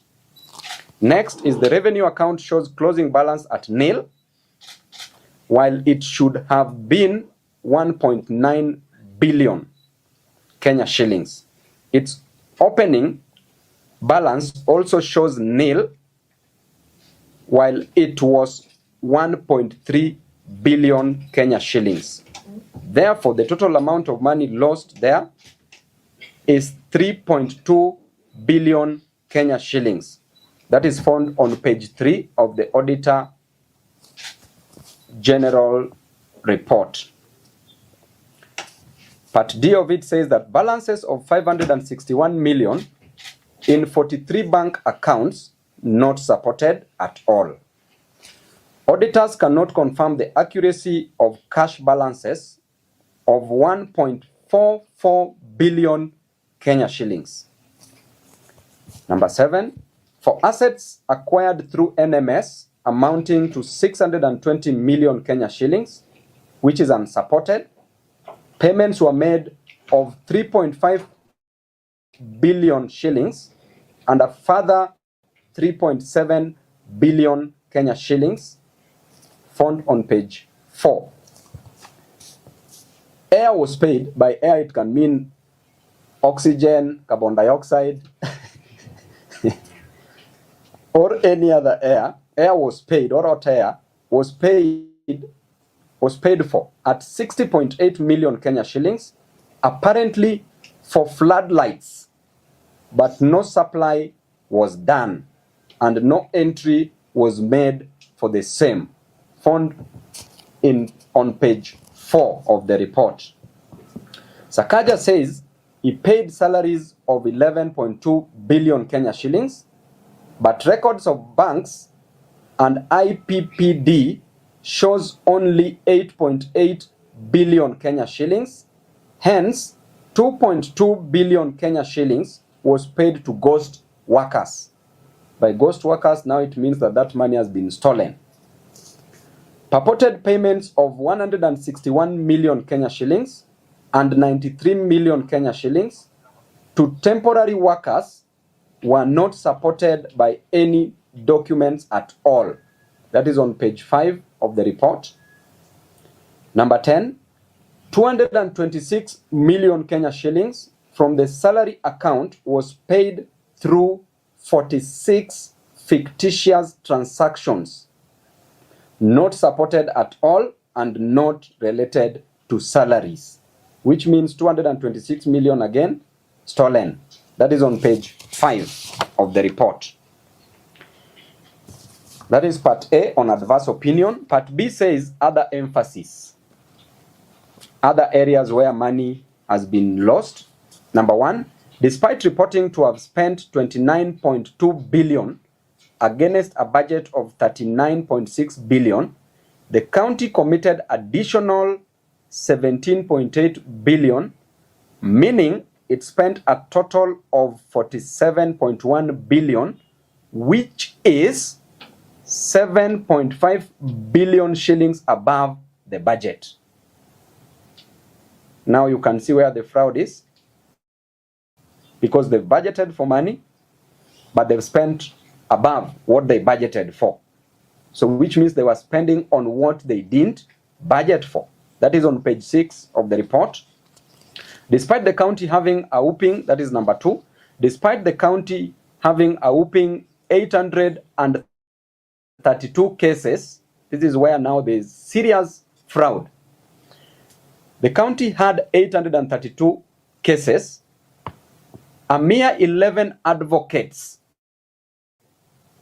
were owed 10.7 billion Kenya shillings. 11 advocates owed 10.7 billion Kenya shillings in fees, and a further 121 advocates owed another 10.2 billion Kenya shillings.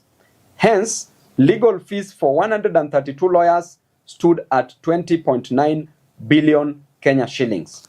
So you want to tell me that Sakaja has already paid 11 advocates 10.7 billion Kenya shillings. It means that every advocate was pocketing 1 billion, close to around or approximately 1 billion Kenya shillings. What is the governor doing? That is found on page 6. The county has not resolved audit issues raised by the previous audit report. Number 4, the county did not report the various funds being run by the county, e.g. disaster fund, and there you had what happened even in Embakasi East constituency when there was serious disaster resulting from the gas explosion. A budget of 285 million disappeared. Not even a shilling was used to help any of the victims from the county government. Not even a mattress, not even Piriton was bought to give my people to sleep so that they could not feel the pain. Despite withdrawing, that is number 5, despite withdrawing 30.5 billion from the county revenue fund, no reports were filed with the Office of the Auditor General. Remember, 30.5 billion was withdrawn, but no report filed. That is on page 7 of the report. Number 6, Nairobi Pay, the absolute revenue management system vendor, operates without a valid contract. I did talk to the majority leader of the county assembly, Mheshimiwa Imwatok, and he said that on Tuesday next week they will table a report on the same, and that the report says that was written in Mombasa, that there was a recommendation from the committee. The MCS said that the governor should be prosecuted. That is what the decision was. And that report, as we speak, Governor Sakaja is working so hard so that the report is not tabled next week on Tuesday. We'll follow it up. Number 7, payment for roads and civil works amounting to 567 million was not supported by any document, which means that 567 million for roads was paid but not supported. So members of the press and Nairobians, have you seen those roads being constructed? According to the last report, the analysis showed that the amount of money that was spent was only 400 million. But here, that is for all the development that Sakaja did. The first development that he claimed to have done was about the school feeding program, that he spent 200 million Kenya shillings. Then the next one was the Dandora Stadium, which was a continuation, that he spent around 33 million. Then the rest of the money, which was around 167 million, went to roads. But here we are being told 567 million went to roads. So where is the money for these roads? That's on page 8. Number 8, the same contractor who failed to finish 3 dispensaries in 2020-2021 at 869 million was given another contract for Mama Lucy Hospital at 344 million by Governor Sakaja, and since he has abandoned the project after pocketing 165 million Kenya shillings, which he has been paid, that is found on page 8. Number 9, an amount of 32 million Kenya shillings was given to fictitious 683 beneficiaries. Hiyo ni hewa, 32 million ilienda kwa hewa, stolen. That is on page 11 of the report. Number 10, despite buying vehicles for 100 million only, the county government paid 771.6 million to vehicle vendors, those who are selling vehicles, 671.6 million in excess of the 100 million that was budgeted for. So that money has been stolen. Remember, the vehicles were supposed to be bought at 100 million, but the amount of money that was paid to the person who was selling the vehicles was 771.6. Therefore, 671.6 million has been stolen, found on page 12 of the report. Number 11, despite the law requiring that salaries don't pass 35% of total revenue, the county paid 37% of 30.5 billion, blatantly breaching the law. Number 12, incompetence and deals facilitated double payment of leave allowance of 15.4 million to 178 favored county staffs, found on page 13 of the report. Number 13, despite having their gross pay properly paid, 26 officers were paid additional 17.6 million Kenya shillings without any reasons, which means that those were conduits for removing money from county accounts. That is found on page 14. Number 14, an entire 393 employees not tax exempt were paid 52.5 million Kenya shillings without pay as you earn tax deductions, which means that money for KRA was stolen there. So KRA, mkona kazi, wacheni kufuata watu airport mkitafuta underwear ya watu huko na kutafuta vitu za watu. Kazi, pesa iko hapa kwa county. That is on page 14. Number 15, some 395 employees were paid additional salaries of 100 million that cannot be explained. Probable collectors for some big short. Found on page 14. Everything that I'm reading are very factual, and these are as per the Auditor General's report. Number 16, out of 13,354 employees of the county, only 167, which is 1.25%, are persons with disabilities against legal requirements of 5%. They should be 5%, not 1.25%. So there is no compliance. So therefore, the governor, you must up your game and employ persons with disabilities. That is found on page 14. Question number 17. Despite deducting pay as you earn, NSSF and NHIF of 1.72 billion, the county government did not remit those statutory deductions, which means that they are deducting, but they are stealing these monies. They are not remitting. Number 18, on the drama of legal fees, 375.9 million paid irregularly as follows.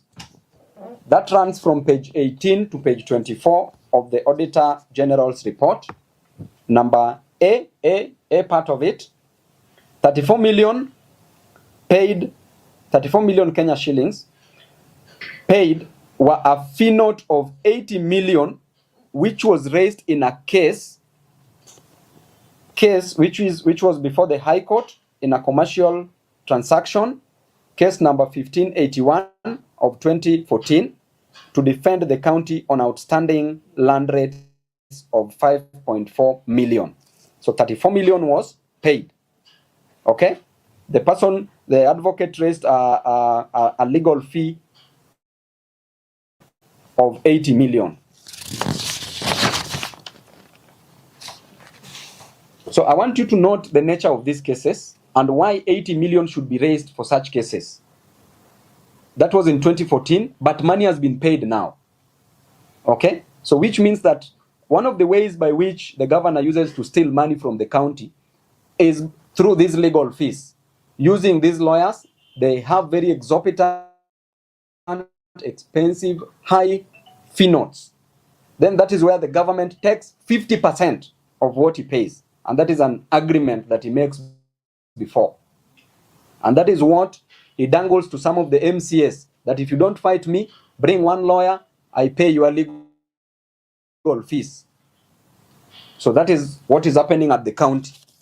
Part B of it, 47 million were paid where a fee note of 78 million was raised to represent the county in a matter which was the Environment and Land Court, case number 248 of 2021, where a small plot was double allocated by the county in Kayole. Part C, on the 17th mwezi wa saba, 17th mwezi wa saba 2023, 57.8 million Kenya shillings was paid to a law firm for defending. Now, I want you to hear this is very serious. 57.8 million paid to a law firm for defending the county in a matter which was in the court, in the Environment and Land Court, case number 18 of 2022, against Ndakaini Dam land compensation of 1989, where a fee note of 77.9 million Kenya shillings was raised. So he paid 57.8. D, on the same month, same day, 17, mwezi wa saba, 2023, 67 million was paid to an advocate for defending the county in Environment and Land Court, case number 176 of 2021, where a fee note of 100 million was raised against an individual who sued the county for not shortlisting him as a traffic marshal. Mnasikia hii drama kweli, hii ni comedy. This is comedy. Imagine 67 million Kenya shillings was paid to an advocate just for defending the county for not shortlisting a person as a traffic marshal who is going to earn 18,000 to 20,000 Kenya shillings per month. Why did the governor pay 67 million Kenya shillings? Why couldn't he use this money to employ more traffic marshals? And the fee note that was raised was 100 million to represent that one person whose name did not appear in the shortlisting. He was not shortlisted. You pay 67 million. Madness. On 17th the same month, mwezi wa saba, a further 50 million was paid to an advocate for defending the county in a matter where a fee note of 129 million was raised for a unknown reason. Imagine the case has not been stated. Hiyo ni kesi hewa ama air. But he paid 50 million to the advocate. In the Environment and Land Court, case number 379 of 2018. Unknown.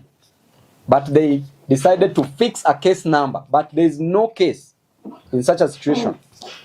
F. On 8th of May 2023, 70 million was paid to an advocate for defending the county in a matter where a fee note of 145 million was raised against the Kenya County, the county government's workers union. That is 2023. A further 70 million paid just to represent county government's workers union. While the county, remember, has a legal department where there are advocates who can do these works. Right? G, on 17th, mwezi wa saba, 2023, 30 million was paid to an advocate for defending the county in a matter where a fee note of 116 million was raised on alleged threats on county workers' pension fund. Just threats.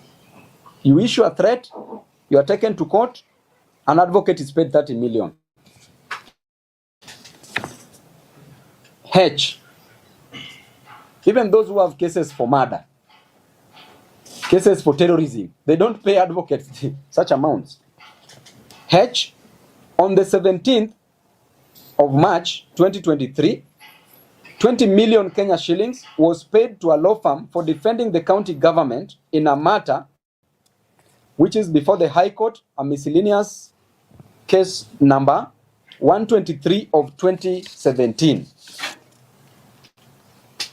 Then part C, which I've indicated as the last batch, it says, number 1, a provider of security services to ECDE facilities who had been paid 42 million Kenya shillings for the months of April to August 2020, on 30th mwezi wa sita 2021 was paid again 16.8 million for the months July and August 2020 by Governor Sakaja and was paid on the 13th March of 2023. So the amount of money that has been stolen there is 16.8 million Kenya shillings. That is found on page 25 of the report. Number 2, garbage collection paid for at 145.9 million without any documentation and handwritten receipts issued despite Dandora Weighbridge being capable of generating official receipts. Tunaelewana vizuri? Ama mmepotea wenzangu watu wa media? Tuko sawa? Umejua hii kitu inaweza fanya mtu aruke kutoka hapa dirisha mpaka chini ya commit suicide juu hii pesa hii. That is found on page 25. Number 3, a paltry 27 tippers were purchased at a whopping 772 million. Hey, Sakaja, sucks.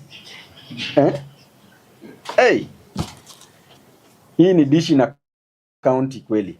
A paltry 27 tippers, hizi lori za kubeba takataka, were purchased, zilinunuliwa at 772 million. Which means that lori moja, mtu anipigie hesabu hapo haraka, 772 divided by 27,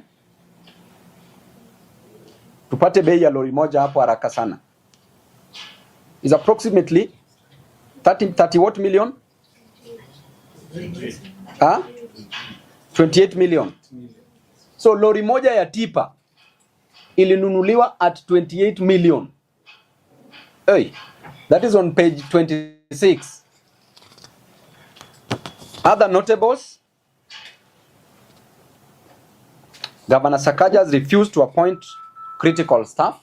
This is also in the report. Number 1, as critical as a county secretary who serves as a secretary to the cabinet and head of county public service is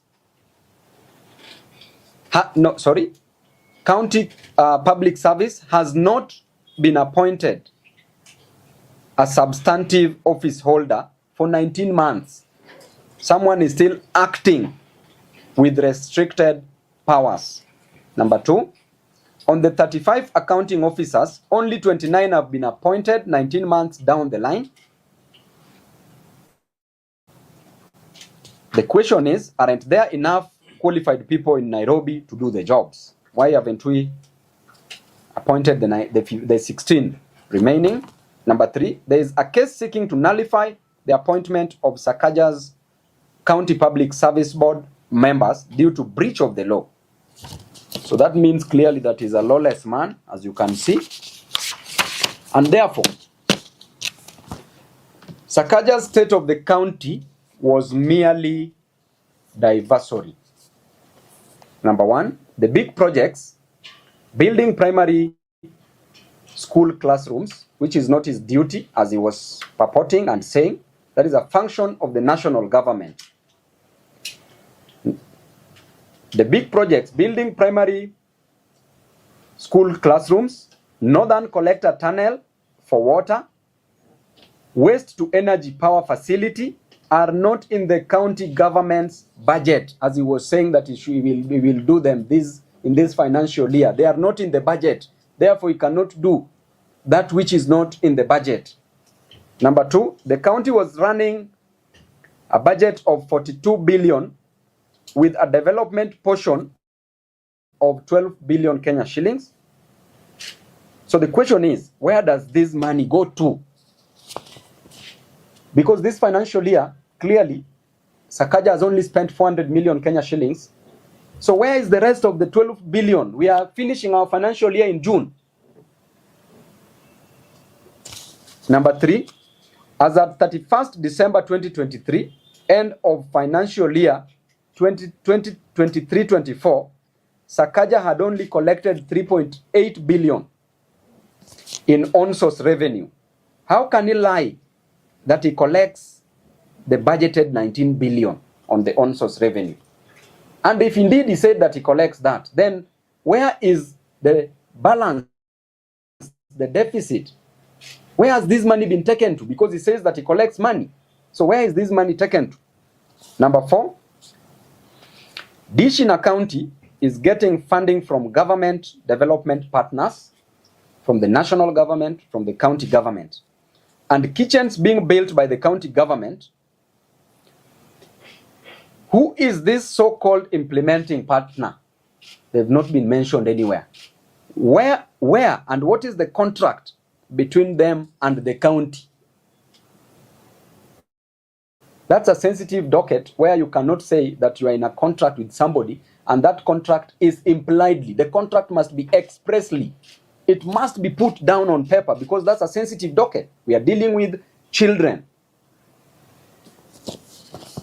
We want Governor Sakaja to come out and account to the people of Nairobi on the specific resources budgeted for and entrusted with him from the equitable share of revenue, which is 20 billion Kenya shillings, on-source revenue of 19.9 billion Kenya shillings, and 3 other additional conditional allocations of 2 billion Kenya shillings. Whatever he chooses to do with other funds will be the subject of audit and accountability as and when those funds are available. Therefore, the people of Nairobi are not interested in drama. They are not interested in dimples anymore and damn talks. They need services in all the fundamental areas where the Constitution devolved functions to counties. Thank you very much.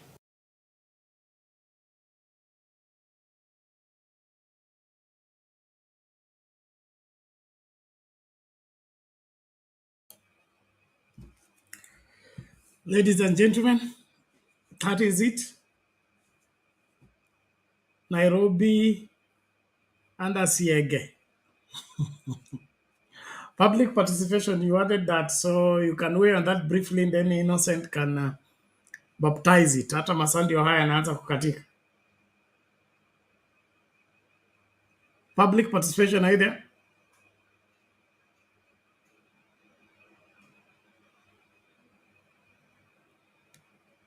Okay, it appears public participation is away. Innocent?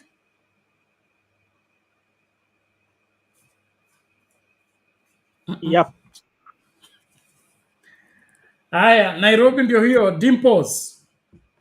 Nairobi bana, I believe Nairobi tunaendelea mbele sana. Pesa tunazikula hizi. Unajua public participation alisema ati wanakula pesa. Hii hata sio kukula, hii ni kunyonya. Hii ni kunyonya hii wamenyonya pesa yote bana, ama acha nisitumie kunyonya, hii ni kukunywa. You can imagine that somebody is supposed to be paid, yani to be employed, afanye job, na baada afanye job wampatie yani wamuemploy, wamlipe salary, wanalipa lawyer karibu 67 million. If you divide that with 18, ukienda kudivide na 18 utapata sijui atafanya paka retirement. Hata kama angeemploy angefanya paka retirement na tena pesa zingine sibaki. So those are some of the things zenye tunaangalia, tunasema that Sakaja should be removed. Huyu hata asingoje mpaka umeona they have excuse. Kuna kitu ingine walikuwa wanaongea hapo, siku understand vizuri, that the government gets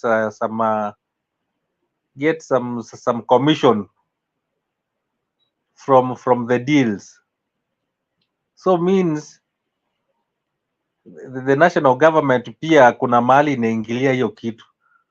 So what I'm seeing is that it's a collaboration between the national na UDA governors, that there's a way mtafanya madeals hivi, na hiyo deal ikiingiana, mimi percentage yangu inaenda hivi na hivi, and this is what maybe is happening to many of these projects that are being done. And tulikuwa tunagi tukisema ati hii housing kuna kitu kinaendelea hapo, and these are some of the deals unaona vile zinatokelezea zikifanywa. So I'm just congratulating the board hiyo ya yenye imetoa this, imerelease this report, na nafikiri wakiendelea wakifanya the same report to the housing project, ndio mtajua mjui. Hapo ndio pesa zimekuliwa. Let me believe they will also do the same report on the project ya nyumba, na tutaona vitu vile zitaingilia. But lawyers bana wananyonya pesa. Hey, you know me, I was supposed to do law, but nilipoenda huko nje nikakataa nikafanya a different course. Kumbe lawyers wanakula pesa mzuri hivi bana. Just kitu kidogo tu hivi, just write a note tu na 67 million zinaingia tu hivi, watu waki Bernard, hawa watu wanatakana wakununulie sola bana, weka hapo kwa nyumba. Jamaa Kenya Power akikuja wana unapata wire light iko na kila kitu iko. So mi yeah, just malizia kwanza ndio niingie. Sorry? Just conclude and then I can bring in the other avenue. There is still corruption everywhere. Yeah, Mimi, what I want to say, this Nairobi County MCS should table the removal of the governor as soon as yesterday. Hii kitu lazima wakimbie mara moja, wa table huyu jamaa atolewe bana. Hii ni pesa mingi zinakuliwa. Sasa watu kama sisi wa Nairobi, inaonekana by the second third year hakutakuwa na kitu. No wonder some of the estates hazina maji. Unashangaa maji inaenda wapi? Hii maji mvua inanyesha, lakini unapata people get water twice a week, na maji imeje. These are some of the money that should be used for the Nairobi County to do some of these projects kama maji, roads, nini. No wonder nothing is happening. So our jamaa, anyway, let me not say, but kuna nyumba some few months ago walikuwa wanaonyesha ati Sakaja amejenga huko Zimmerman. I don't know kama ulionanga hiyo ya nyumba karibu 200 unit, 1-2 bedroom, karibu 200 of them. Maybe nitakuja kukupigia picha nikutumie uangalie ndio ujue kumbe mahali pesa zinaenda ni huko. Thank you. Okay, asante sana. It's sad that the people that were supposed to be more keen about the future are the ones destroying it. I don't get it. Even if you have to be corrupt, must it be to an extent that you steal from the sick, you steal from the dead, you steal from anything and everything? And Innocent is talking about lawyers. Lawyers are just used as exit strategy. It's an exit strategy. You like the story we were talking about, the president needed a contractor to paint State House, and he was offered different quotation. So the story goes, a Luo man placed the quotation, he will be able to paint the whole state house for 50 million. And then now I'm not implying any tribal thing, but I'm just reporting the story. So the story goes that as soon as the Luo man put in the quotation of 50 million to be able to paint the whole of State House, the Kikuyu man came in and said, Mr. President, I need that contract for painting this State House. And the president said, okay, what is your quotation? I've just received a quotation from this woman that is 50 million. He'll be able to do the job. The guy said, Mr. President, I will do that for 500 million. And the president said, but this man has said 50 million. How does it become 500? He said it becomes 500 in the following order. Okay. 200 million will be yours, 250 mine, and then we pay the Luo man 50 million to paint the State House. You see, that's the kind of game, okay? The work is for 50 million, but we should be able to get from the exchange, from the treasury, 500 million for the work of 50, okay? Then pay the person who can work with 50, but 200 be shared among the people who decided State House needed to be painted. Now, this is the mess in this country.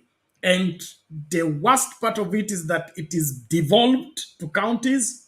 People charged with the responsibility to take care of public resources are predators. They are vultures. They are predating over everything and anything. And that's why it doesn't matter how long we give to the Ruto administration or this rotten administration, it will still go from worse to worst. Before Reverend Rala can come in, let me just show this. If you can watch from the screen, it says bizarre whatever spending of taxpayers' cash. Let me see if I can magnify so that I read it out for everybody to get it. It's too tiny. Aha, there I get it. Okay. Bizarre spending of taxpayers' cash. Curious purchases of 2023-2024 budgets. We have this Kirinyaga County Governor's Office Chair. Here we go. Costs 400 and what? 438,000. No. Which one is that? It's 750,000, huh? Oh God. I'm mixing them up. Okay, you can get it. It's on the newspaper. It's Daily Nation, huh? Daily Nation of 5th. That is yesterday. Now, a chair cost over 600. Sorry, I had missed it. 648,000. Kiti ya governor kukalia. Alafu kuna hii stopwatch State House supplied a digital watch at 750,000 Kenya shillings. And then there is this in monitor and TV at 438,250. 838,250 Kenya shillings. Then we have umbrellas, institutions, State House item, heavy duty branded umbrellas supplied at 3 million. 3 million, the umbrella there. Then we have this one is what? I think the domat or something. At 4,984,949 Kenya shillings. Then we have institution of Homa Bay County. Item is hiring cars for governor. motorbikes for 1 month at 522,000 Kenya shillings. Now you can wonder where the money is going, or you can wonder what's going on with this country. I think we know. Finally, let's look at this. I wanted to share it as the last thing, but let me just bring it up because it's already 1 a.m. I want you to study that picture there. The most ultimate power we have. We have this man here who wants to rule all of us by force. Okay. In the next bit of this, I saw it very interesting. He lifts the kiboko and everybody lies low. But one man manages to stand up against him. And as he stands to challenge him, there is a rising up of 2, 3, 4, 5 more people joining and defend the people lying low. And before long, the 7 people become the whole lot that were lying low and accepting nonsense from the man. Now stand up against him. And lastly, instead of the people lying low, he's the one lying low. This is what we need to do. This is what Kenya must do. This is the way out of where we are. Asante. Reverend Lala, karibu, how are you?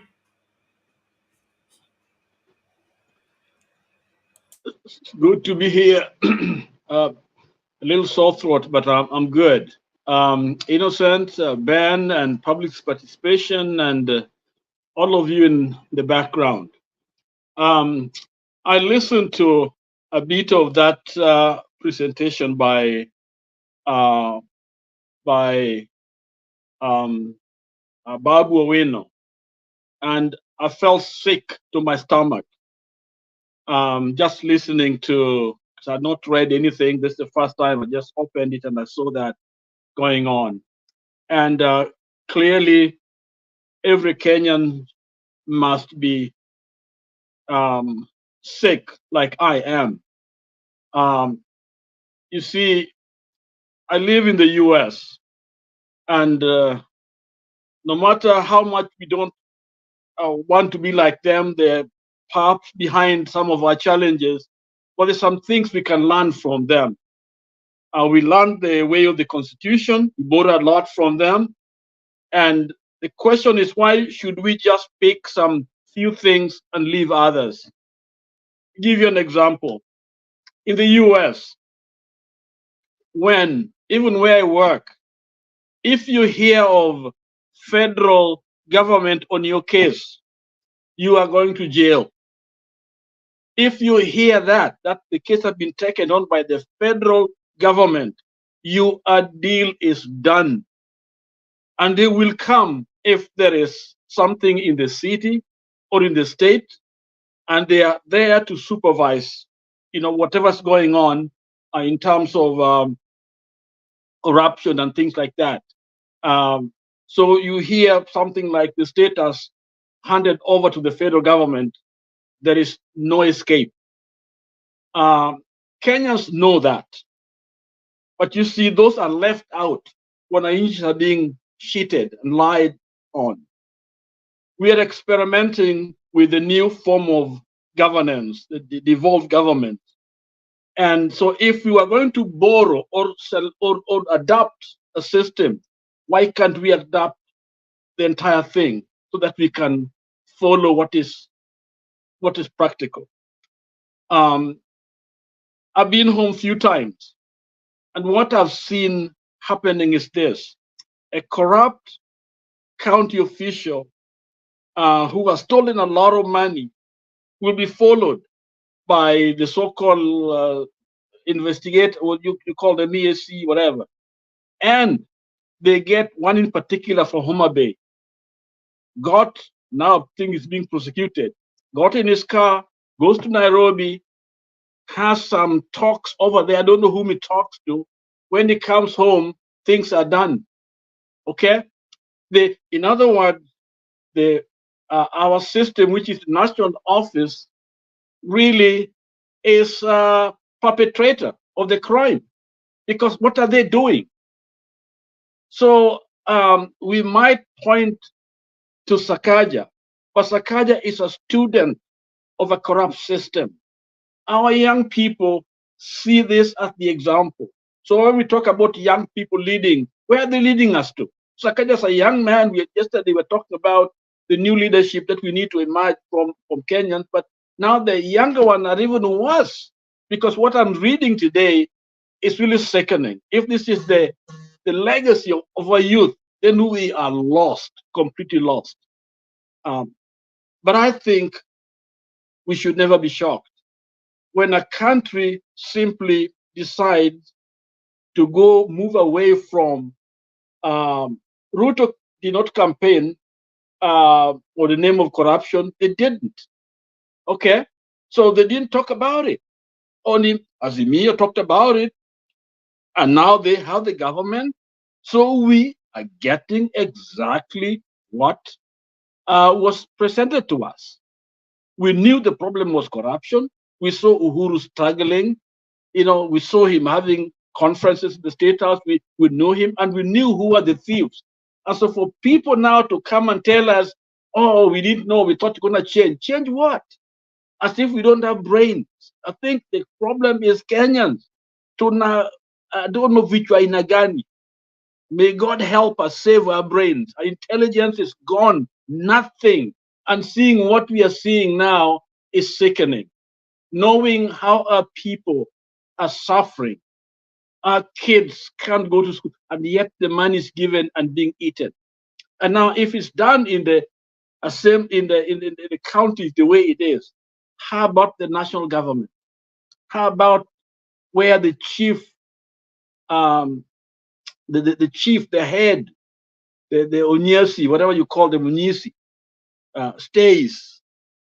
What is going on there? We don't know. But I'm telling you, it is a mess. So Nairobi has just showed us what is wrong with Kenya. And Kenyans will talk, and tomorrow they are back waiting for something else. Instead of going out doing what they need to do, they just love to be entertained, and they are laughing as if this is not their money. They think it's a joke over here. I mean, what's wrong with us? What is wrong with us? Why do we throw away this beautiful land? This country our forefathers fought for. The place where we were raised. The place where we will die. Why are we giving it away? Ruto will one of these days sell the country, and what will you do? There are people out there that will take it, and they want to do it so that they can do their dirty works. There are a lot of criminal syndicate. The only fear they had is being bombed, but otherwise, when you come to Kenya, you may be safe. So that's my what I would call my heart and pain watching what I watch, and now I'm going to have to read it, and thus it's and now when we talk about lawyers, lawyers, no wonder they are playing double. They are here and there. They're here and there. I want them to say, Mamo, the legal system is rotten because they're looking for what money. How can you pay such amount of money with this kind of poverty? And then you take it as a lawyer. You did nothing. You probably you appeared one time, nothing you've done. A law clerk or one of your, paralegal writing something for you, and you never appear, and money just coming through them. I mean, this is why they defend this system. This is why these people that we count as our heroes or leaders are gone. They are compromised. It is so sad. My brother Innocent, public participation, Maunga, and Bernard, I'm shocked. Thank you. Okay, thank you, Reverend Lala. It's a sad, sad indeed state of affairs in our beloved country. where the watchman becomes a thief, the police becomes the defender of the thief, and the people become the victim. Yeah, It's Bernard, I really thought Sakaja was just had a problem with the. Oh, I'm sorry. Is it me? Okay, I thought Sakaja was in some ways he was a young upcoming leader um, who perhaps simply made a mistake of not finishing his school. But now what we see here tells me that these are rotten apples. These are rotten eggs. These are people that should not lead today. Bernard, can I Thank respond you. to Lala on that? Go ahead. Go ahead. Thank you. Bernard, do I go have ahead, permission? Maunga. Go ahead, Maunga. Good evening, everyone. Yeah, so Lala, the line about Sakaja was in Jubilee. He started off as Jubilee. So nothing that was related to Jubilee is right. It's the same way as you telling me there's anyone who's working with the present government who is a correct person. To the last one of them, none of them is correct. So there was nothing clean about Sakaja from the go-get. He was an error from the start. He remains one forever. Yeah. Thank you. Yeah, exactly. Hold on, Reverend Lala. You remember when Sakaja was the chairman of what was it called? There was a committee in the Senate about COVID-19, and he was the first one to violate the COVID-19 measures that he had been put there during Uhuru Kenyatta's time. There is something that is not right with our youthful leaders. Maybe with an exemption of probably Arati, Sifuna. The rest are just a disappointment. And if you look at that and begin to see that these are the people that will be running the affairs of this country when people like Baba are no longer on the scene, it terrifies. It terrifies because we can't have this happening. And, me as a history student, the people who led the fight against colonial rule were youth. What's the difference between Harithuku, James Kishuru, the young Turks that led the fight against the colonial masters to stop oppressing the blacks, or rather the indigenous people? What is it that was with those young people that is not with us? That you rejoice by stealing from the dead, stealing from the sick, stealing from the living. I mean, what is it that is with youthful politicians? Is it that our politics is all about stealing? And if that's the case, then let's do away with the political system altogether. Because your church is now an exit, just like the lawyers. The lawyers, their fee is 5 million. They are told write 69 million so that you can take 10 and the rest make sure it's transferred to my account. It's all robbing the whole country. Where did we lose our sense of responsibility? Where did we lose our sense of empathy? The same Sakaja who is threatening to sack doctors for going on strike has been leading this kind of madness. Hey, God help Kenya. Now, we are moving well. I want to give Maunga to make her submission, and then public participation can come in. We must save this country, but it will take more than we thought. Yeah, thanks, Bernard. I don't know. You used to run a program, a town hall program. I don't know how that went. I know it may not be a cheap program to run, but a program such as that one would actually end up bringing grassroots leaders. Young people would actually feel sufficiently empowered, and they'd feel the need to be part of the space. and that they can agitate and can actually be heard, and that they have a voice that is necessary in the country. I don't know what became of that program you used to run. I would really recommend that it comes back, because for a time such as now, we need to bring out alternative leadership. Alternative leadership cannot come from the crop that we have. The crop that we have has already indicated how much compromise they have.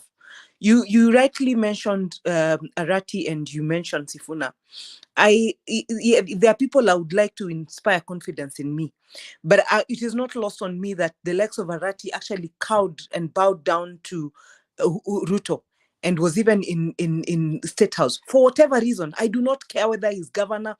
I do not care whether he needs Ruto's signature on something so that his county can get assistance from a certain structure. When you're principled, you decide that I will not work with anything that is unprincipled in any form of that, because the company I keep then negates that I am part of it. Sifuna, on the other hand, I've served in ODM, and as such, I know there are things that go on even in that party that are so incorrect. And him as an SG, he's been able to oversee such things and been quiet about it. I haven't had him raise his voice on it. I haven't had him protest them. So for that particular reason, I have my reservations. I need Kenya to have a potential future that can speak to itself and say that we are still celebrated. I don't know why, Bernard, we haven't. I said I was going to look for that video, but I don't know that you've looked for it. That video of that young man in the US who had to walk a couple of miles to go and wait for his father so that he can catch a bus to go to school. Then there was a gentleman who was going around giving out iPhone 14s, and the two grown-ups, or is it three, of Caucasian extraction, actually agreed to pick the phone as opposed to helping the needy. This boy insisted to the last minute, until the guy who was gifting him insisted that no, on this one, I'm not allowing you to give back this phone. But he was like, take that to the kitchen, there was something, they're calling it kitchen something, to the kitchen that was feeding the needy. So he even said, take the iPhone and go sell it. Meanwhile, this boy did not have a phone, and he actually confirmed that his age mates have phones. And so what I saw in that young man, I literally said, I need the world to make him a hero. Because with the future such as that, and the proudest part of it was that he's a black child. So a black child born and raised in America, who it seems the father takes a lot of time with him. I would actually like to listen to the father and want to know what it is that he feeds this boy in terms of values. Because you can tell this is a well brought up human being.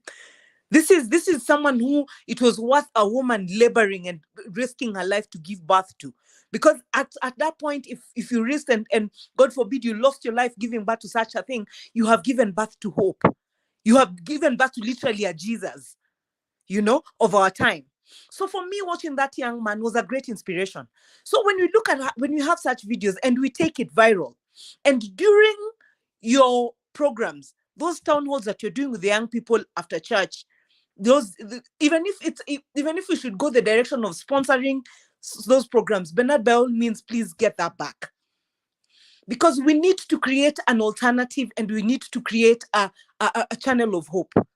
This can only be done when it is tangible, and it is something that is being seen, and it is something that we can interact with, and these young people can also interact with. So during those town halls, you play them that clip. And of course, there could be some random inspirational ones that someone also comes around, but it needs to be those genuine cases, not those things that we act, not those skits that we act, but random, random cases of genuinely well-raised people with the right values. Those that know that it doesn't matter how long you live, you will be dead longer, and that you should impact. The moment we have 10 young people in Kenya who believe in their spirit that it is not about what I have, it is about what I do. It is about the impact I make. It is about the lives that I touch. It is about who I'm raising. The moment you can have 10 Kenyans only, I'm not asking for more. We probably do have more, but out of those 10, we can generate a future for this nation. But the moment we have 10 young people who believe that in being a human being, you're of value by just being you and being present. It is not about what you have. It is not about what you can give. It is about the systems and structures that you can create for your nation so that your community is impacted and it is impacted positively. And that there's a child who does not die of hunger, does not die of disease, does not die of poverty. That the people are living in dignity. And there's education that is quality and it's bringing about the right brains that can be transported to the rest of the world and can be useful. That we live in a community that has respect and value for those that are elderly who went ahead of us and made sure that we have the kind of nation that we have. The reason why sometimes we do not feel the need and obligation to respect those that are older, like Sifuna was telling Akina Mungatana, is because what did you represent? Yes, you went ahead of me, but you messed up every structure that was supposed to be taken care of and improved for me. What do I respect about you? What do I take care of you for? Go to places like Asia. Right from the airport, you see a young person sees an elder person and they run to them, they're assisting them. And this older person is not going to be scared that they're going to be stolen from or defrauded by that young person. They know that this person is out to assist them. Why? Because when they look at an older person, they look at a symbol of a future and hope that was created by this person. You went ahead of me and you only reinforced and made better what was there for me. You thought about me. What about Kenya? All you old people went ahead and thought of what you could get, the kind of women you could sleep with, the kind of jobs, how it was going to be difficult for a young girl to get a job unless she sleeps with you, unless for a young boy, unless now we have taken to gayism. So now we are messed up totally and everything. So most of the people who've gone ahead of us, when someone speaks of the likes of Kibaki and Uhuru and saying where they left Kenya, those guys are responsible for where we are. They defrauded us of values. Uhuru knew who Ruto was. At that point is when you stand in front of the nation and say, I may be a good person, but on this one I refuse. I brought him along. I took him because I was going to The Hague. I did not trust myself enough to go. Me as one person, I was enough to sink Kenya because my case was at The Hague. So I had to bring forth a criminal and reinforce him in the system. He ought to have stood and apologized to Kenyans and told them, I am sorry. And for that particular reason, I will not allow this guy to take power. Take me wherever you want, do whatever you want. Let sanctions come my way. I am standing with Kenya for once. What was so difficult about that? So the mention of Uhuru as a hero for me right now is null and void. We are in a space where this is a collective problem. The reason why we have electoral injustice and systems that do not work is because Kibaki existed with the likes of Akina Karua and everything else and all the honchos that go with it. And that entire Mount Kenya mafia and everything that they want to call themselves. So I will not be an apologist. I will come right now and mention things as they are and say that as Kenya is moving forward, we are identifying our wounds and calling them by what they are.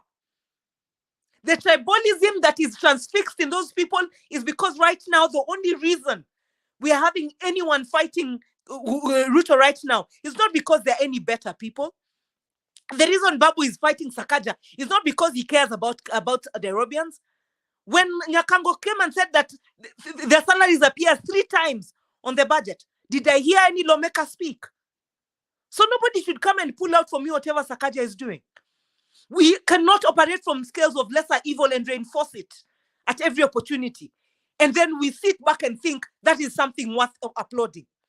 This is a guy who shot a young man, finished his future right before our eyes. The only reason why he appeared remorseful was because it was seen. But if you watch that video keenly, you see the person of Babu. And you know that there's no leader in that one. So the truth is, Kenya needs an opportunity for different leaders who are bred from the fact that they know that this is a country that is bequeathed. Yeah, a person.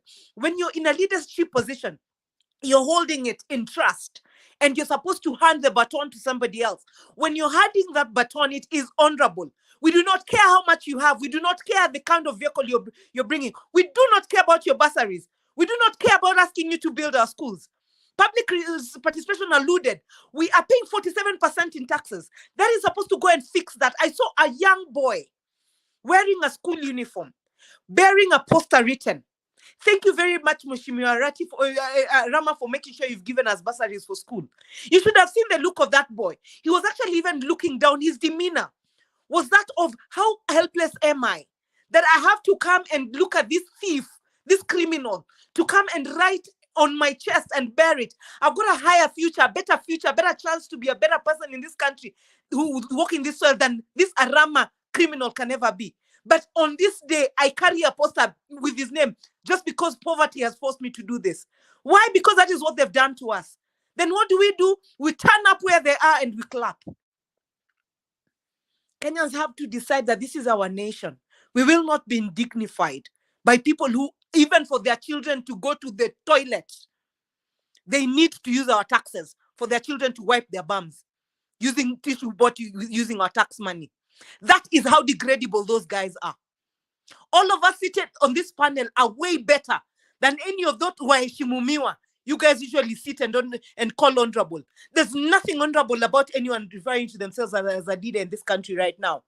We have a mess of people who are siphoning money, and let them come and bring all the suckers they can. We just ought not participate in being part of the audience and listening to them. And worst part, clapping. Thanks. Indeed, sad state of affairs. And what is more annoying is that it's scripted and acted out. KANU itatawala miaka 100. It's not an accident. And as Kenyans, that's why we need a rethink. We need a rethink so that we work out everything. Thank you for your kind compliments about the town hall meetings. We ran into a crisis with them, but it's nothing that we can't revive. We want to give it a wider spectrum. I think giving it an institutional approach other than church setting will give them a better outlook, because church has its own expectations and then limitations, but will go from both lengths. That's why I'm on my Facebook, nimeamua kujoin all the institution of high learning groups and make sure that this show gets into those groups, the university students, things like that.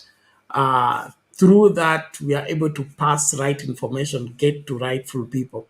But we'll need to get to that place where we'll have to meet people and talk, because what's going on in this country, and that our children are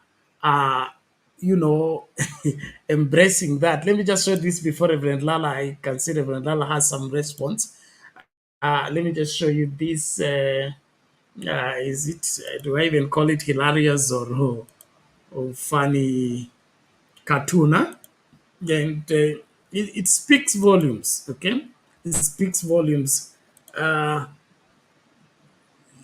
Wanasema sanaa ni kioo cha jamii. We see ourselves through the comedies and the other artwork that is put forth. I saw this, I copied out and said I will share it here. This is a cartoon. It says the best, is it the best? The best cartoon of this century, okay? This is a small boy talking to the father. He said, "Dad, I'm considering a career in organized crime. I'm considering a career in organized crime." And then the father's response on the other side, he says, government or a private sector? Government or a private sector? Reverend Lala, I have no words.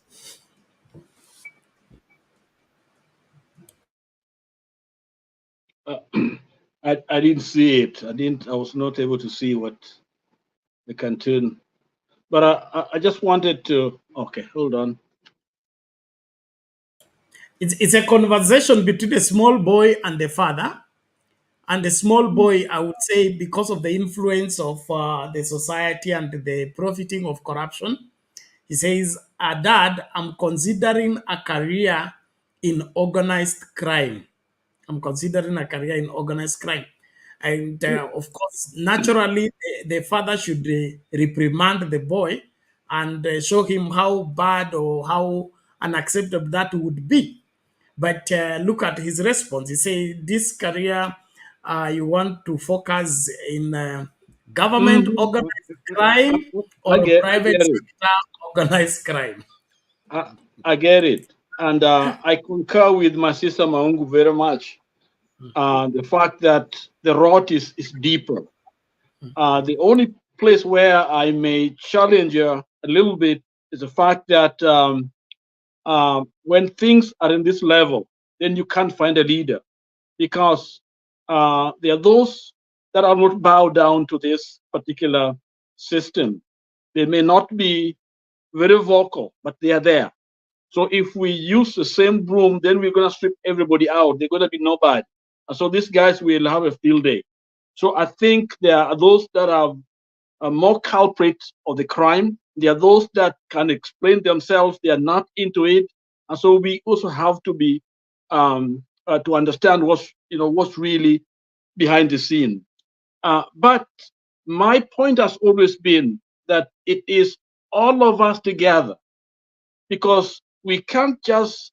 That's why I was very cautious when we started talking about the young leaders.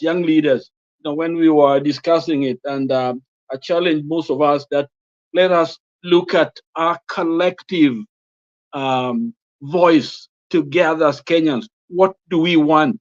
Because when we put our voices together, then it's much easier to see leaders that are emerging within that particular persuasion, and it may take time, but we quickly jump to an individual before actually knowing much about who they are. People make mistakes, yes, they do, but then we have to look deeper. We have to have perhaps think tanks, those who can help us really understand some of these people. But we are more people oriented. In fact, somebody said this is a white guy, who used to be Tony Wilmot, Dr. Tony Wilmot, Nairobi Evangelical Graduate School. I think he was the founder of that school. And I was in a lecture, he said this. He said, when I'm in Kenya, as a mzungu, anakaa huko, alikuwa nakaa Kenya na tena anakuja huko America, England, America huku. Asema nikawa Kenya, kama nikiona gari nzuri sana in Kenya. The next thing a Kenya wants to do is to know who is driving that car. They want to know who is this guy driving this beautiful car. You come to the New York and other places, they see a beautiful car, they just admire the vehicle. They don't want to know who owns it. That's what a priority. So we are more people, which is good. But on the other hand, it's easy for us to be gullible and begin to go by the words these people saying before we look at their walk. How are they walking? The talk. Are they walking the talk? And this is where we get a lot of problem because we can easily be lured by somebody because they have the wealth. So we think they're leaders. Others because they have been sponsored by a certain group of people. So we think they're leaders. So we can easily be deceived. So my thought here is that as we know the problem as Kenyans, let all of us rise together because these people will only be afraid of we the people. They're the only ones we are going to be afraid of. But otherwise, they will keep on doing what they're doing. They have mastered it. And the younger one, like the cartoonist is saying, right, you see, children speak or act what they see. So if they see politics is where you make the money and you steal, which child will not want to follow the footsteps of the father or the uncle or the auntie who are doing the same thing? So when we see the Sakajas, graduating, then our great grandkids will also graduate from the same school, unless we change and say we want truth and justice and the government that is run in the right way, and we mean business. It means some people need to go to jail. They need to rot in jail. I stated here that in the US, the federal, just go and Google, when the federal system gets in, I'm telling you, you're going to jail. Stay in the state code, stay in the county code, stay in the city code. But when the federal government gets in, you are going to jail. And so if this, our people don't fear, because when you got the money, you got the lawyers, you got the justice, the judges, and everyone else is in your pocket, then why would you care? This is exactly what we planted. And we knew when Ruto got in there, this is how he was. Tribes gang because they wanted to steal. So let us face the truth and repent of this horrible sin that we Kenyans, have adopted as part of our system. We are going down. And Sakaja's just proven to us exactly what's going on. And of course, you know very well, if the bad guys up there, down here, they are getting even without the person at the top knowing, because that's the culture. It's a culture of stealing. It's a culture that cartoonists as portrayed there very, very well. A career, not just a job to steal. They want a career in stealing. And that's what people want in Kenya today. Let me say this. Most jobs in Kenya are bought. People buy those jobs. Yes, something was given, some favor was given. Nobody just go there and get a job, because that's the culture. So here's where we are. And I even read the other day, yesterday, I think now they're replacing those top people, replacing because of the accidents. Now they're getting to choppers. They have graduated from cars to the roads because they are too dangerous. It was, I think, somebody, I read it yesterday. So now they're owning choppers. Can they explain where those choppers are? I had a young lady here who does forensic, work here, and she told me, Abel, we can nail those people if you guys let us go there, and we can get these guys, because there's a trail where they got the money to own those choppers, where they're buying those apartments and buildings out of the country, the kind of lifestyle. Already the trail is there, but you know what? They know you can't, because they're going to be the big lawyers, big names, genders and others will come and argue in court and the rest. Okay? So this is where we are. This is the problem that we have. And so unless we, the people, say to ourselves, you know what? It is our money, it's our taxes, it's our environment, it is our homes that are threatened by this Nyangaus. That's the only way we're going to win this war.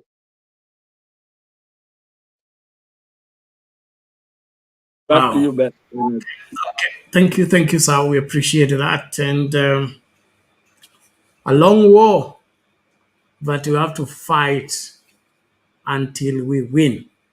It's going to have casualties, but at the end, making this country workable and, of course, secure for the future.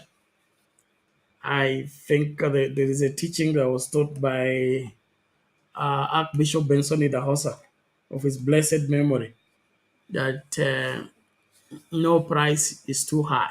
No price is too high. I think getting this country back is worth it. And so let's give ourselves completely to see to it that works out. Mzee Michael Ngigi anasema arrest Ruto and everything in Kenya will go back to normal. Otherwise, it is monkey business. Oh yes, monkey business. You corrected me on that. I stand corrected. Thank you very much. Let's hear from who? Innocent. Anything to add on that as we begin to count the minutes? We need to call it a day. Yeah, Bernard, concerning the cartoon, I just like what was portrayed there. And that is exactly what Kenya is made of. Those are some of the role models we are showing our kids. Imagine a small kid like that has already recognized the kind of behaviors that our leaders are showing us, and you can see what the kid is talking about. The kid wants to invest on some of these some of these unique things, and you can imagine it is both on private and government, but it's more of the government than the private sector, but both of them are doing the same thing. That's why the fertilizer is being given to the tenders are being given to the private sector, and the private sector do the same. I was looking at what the government spokesman was talking about the fertilizer at JCG. The company did this and this and this. You can imagine if you can give a tender to a private person, and the person is inscripting the words of the government of Kenya, the GK label on the fertilizer, and then it is being sold as stones. Yani kuna let me use, forgive me for this one, let me use it. Yani kuna ujinga ingine tunaonyeshwa yenye sijaiona. Hii ndio ile ujinga mimi sijaiona, that you can put stones and you call them fertilizers and you put it government of Kenya. Today I saw the vice president, deputy president, was it in Nyeri ama I don't know, distributing the maize. Mbona zile maize awangeweka some of the stones yuko wapatie the Muslims, and they're offering the Muslims? Why is it that some of the things zenye zinapatiwana hazina those things, but you find other things are being given, and yani imefika mahali that the only thing that this government is giving us are just press conferences. Every time press conference, you will see something has happened, press conference. They're just giving us the press conferences each and every time. So this kid asha realize, amejua this is our Kenya, and that's why was it Lala who was saying that those European wazungu wanaanza kusema ati si tuende huko Kenya tuwaonyeshe. Yani Kenya, we don't have morals, by the way. We don't have morals. I wish we could, and I just agree with Maunga. I wish I could see the face of Maunga. Sijui kama ni ule Maunga wa some 6 months ago mwenye alikuwa naongeanga, sijui kama ni yeye. But I agree what she's saying. Today you will see Simba in State House, tomorrow you will see him in a different face, and our leaders are chameleons. Wamekuwa chameleons. And that's why sometimes vile ameongea paka sometimes even our Babu Wino, who is bringing good things, but ukiangalia nyuma kuna kitu amefanya mpaka unasema okay, wait a minute, paka yani wasema okay, yeah, yenyewe ameleta, lakini wait a minute, yeye alifanya kitu fulani. Ni ile tu Bernard we say kama sio huyu Mungu tunaye mwenye anasameanga watu, I believe nobody, no leader in Kenya saizi tunaweza sema ati hajafanya kitu yote. Hakuna. Maybe one or two. Sijaona some of them, like Sifuna ndio sijaona kitu. By the way, sijaona Sifuna anything yenye implicate. But most of these leaders, tungekuwa Bernard, I'm using this na kinalala who know the Bible, that tungetumia Bible kusema ati we are choosing leaders wenye huwa upright, righteous na nini.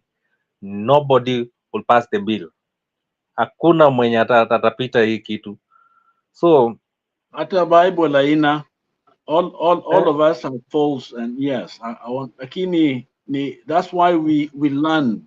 We learn, and people to chunguze, to weigh things, and then we will come up with good leaders. No leader on the earth, every leader has done something, but we, as Maunga stated, is clearly we have to hold them accountable for what they did, and we weigh them. We just think that we can we assure this person can be this? There's a check and balances before we just give leadership to somebody to carry on. We are all our leaders. We got to demand as a people that collective, approach is what will save us as Kenyans. In other words, we are all given to that golden ideal, and that way we can work together. Again, Bernard, with your permission, just to ride on what Innocent has said, I know that we all fall short of God's glory. We are all sinners. And that is why we say the Lord's Prayer every day as we begin or end it, or during the day. Whatever point, when you look at the Lord's Prayer, it's got, we all seek his forgiveness. But the truth is, to whom much is given, much is expected. The reason Kenya is where it is because we do not hold ourselves to the right standards.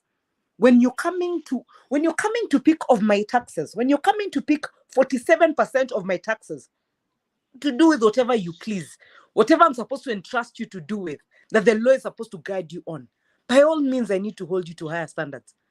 It is said that tulipokuwa wadogo tulifanya mambo ya kishenzi, tulivyokuwa watu wazima tukafanya mambo ya kiuzima. Kwa hiyo, when someone does, there are mistakes someone can do and you can say this is youthful. Then there are mistakes someone can do and then you can say this is integrity. And when integrity and character is on the line, that is certainly not a leader. That is someone who does not qualify to be given an office that requires that you're taking care of over 55 million people. No. So to whom much is given, much is expected.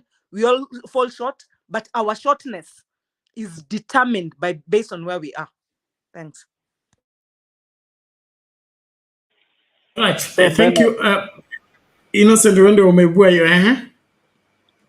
So just to finish, as a church member, I'm a church goer.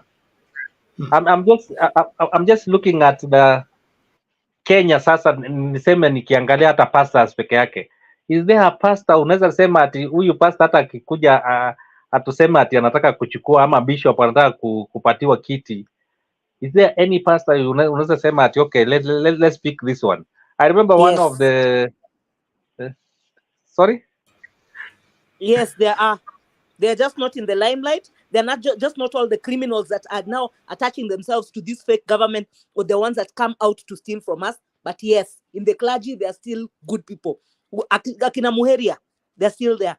Muheria and Dilk, even this Bernard over here and Lala, there's still clergy that is still upright. Lunch. Yeah, that's what I was coming to. That you can pick one or two. Imagine we are 80% Christians, but out of the 80%, hardly 10% or less wanaweza pita hiyo the bill. That's what I wanted to say, that Kenya is a Christian country, but ukianza kuiweka, yani there's nothing we can. And then lastly, I remember what how do you call him, this guy from Kisii mwenye alikuwa security, the cabinet secretary Matiang'i. You know, kuna mtu amecomment hapa about the degrees. By the way, some of the degrees zenye aligonga watu na akasema those ones who don't have degrees should be removed from the government jobs and nini. I believe those are some of the examples, some of the leaders wenye tulikuwa tunataka wa sweep Kenya. And if we had the few Matiang'is, about 10 of them kwa ile cabinet ya Uhuru, sweep every sector like that, I believe Kenya ingekuwa ingine saizi. So we need more of Matiang'is, Michukis wenye wali sweep some of the sectors na they clean them, but tukaanza kuona, you can imagine seat belts wakati they were coming in, hakuna mtu mwenye alikuwa anataka seat belts, ama hakuna mwenye alikuwa anataka the matatu menace yenye ilikuwa huko ichange na ikuja. This is at least matatu unaweza kaa ndani uenjoy uende where you're going. Thank you, Bernard. Oh, thank you, Innocent, and thank you, Maunga. Thank you, Reverend Lala. I thank you on the comment section, all of you that are participating into the show. I would just want to throw this in. Like Reverend Lala said, everyone has a past, and some of the past is not pleasant. But there is also the aspect of who is to be entrusted with the life of others.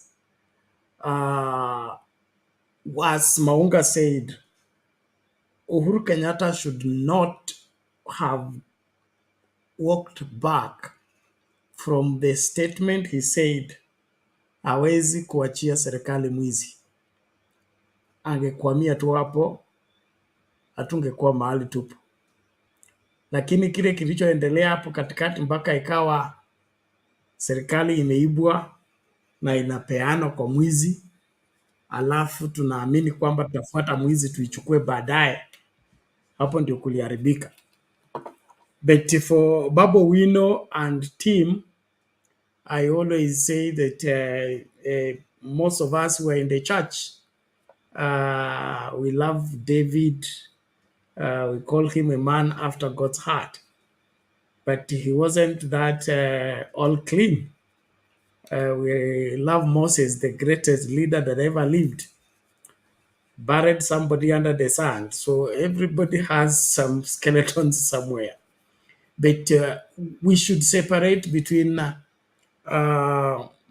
personal mistakes and public service. And if what you have done, like if somebody's presiding over mass destruction, that should just be kept off public service completely. Mass destruction means you're playing with things that are going to destroy or rather mess majority of the people.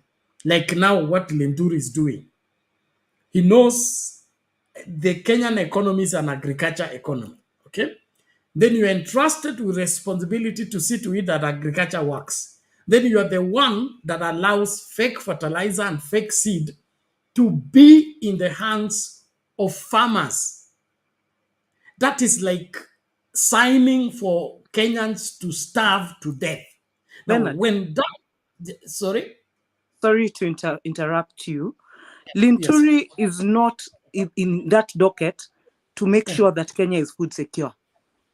Linturi was put in that docket to make sure that Kenya is food insecure, so that we are eating off of Ruto's hands, so that we kill our soil, we kill our produce, so we depend solely on what Ruto brings us, his GMO team, and everything, all the land that he has in Congo and Malawi and Zambia.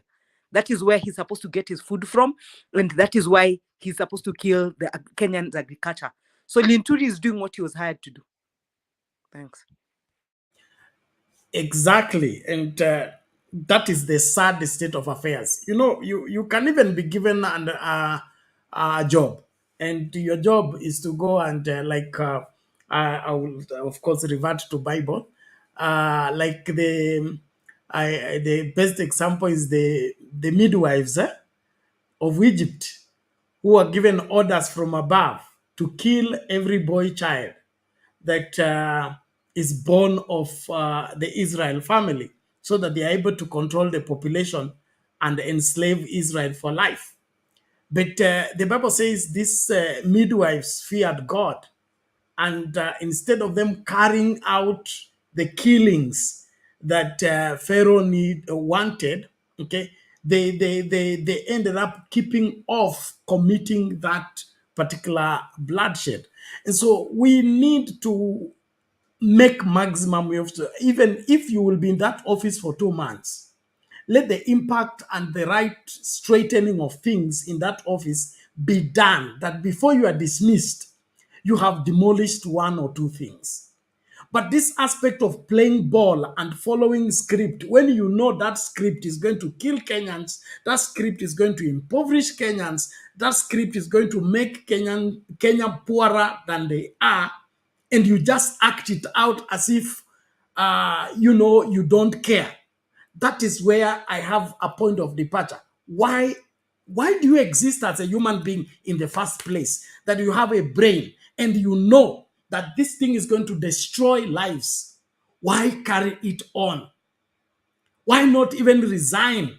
Because you're being given an assignment to go and kill Kenyans. There is no, like, whatever. What's happening with the doctors? What's happening with the education? That is literally destroying a whole generation, all of it playing catty with education. Look the way Matiang'i worked and Magoha worked to their bone, just to see to it that education gets back into proper operation and is able to produce quality people.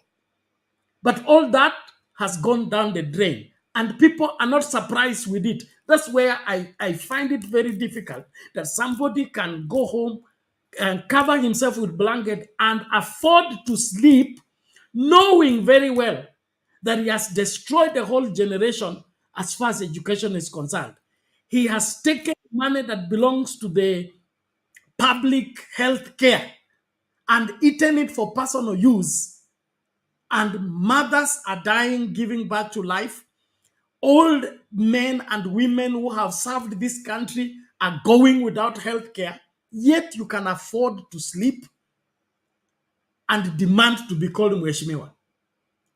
Something needs to happen to us as Kenyans, and one of it is that we should refuse being molded into a system we know that is wrong.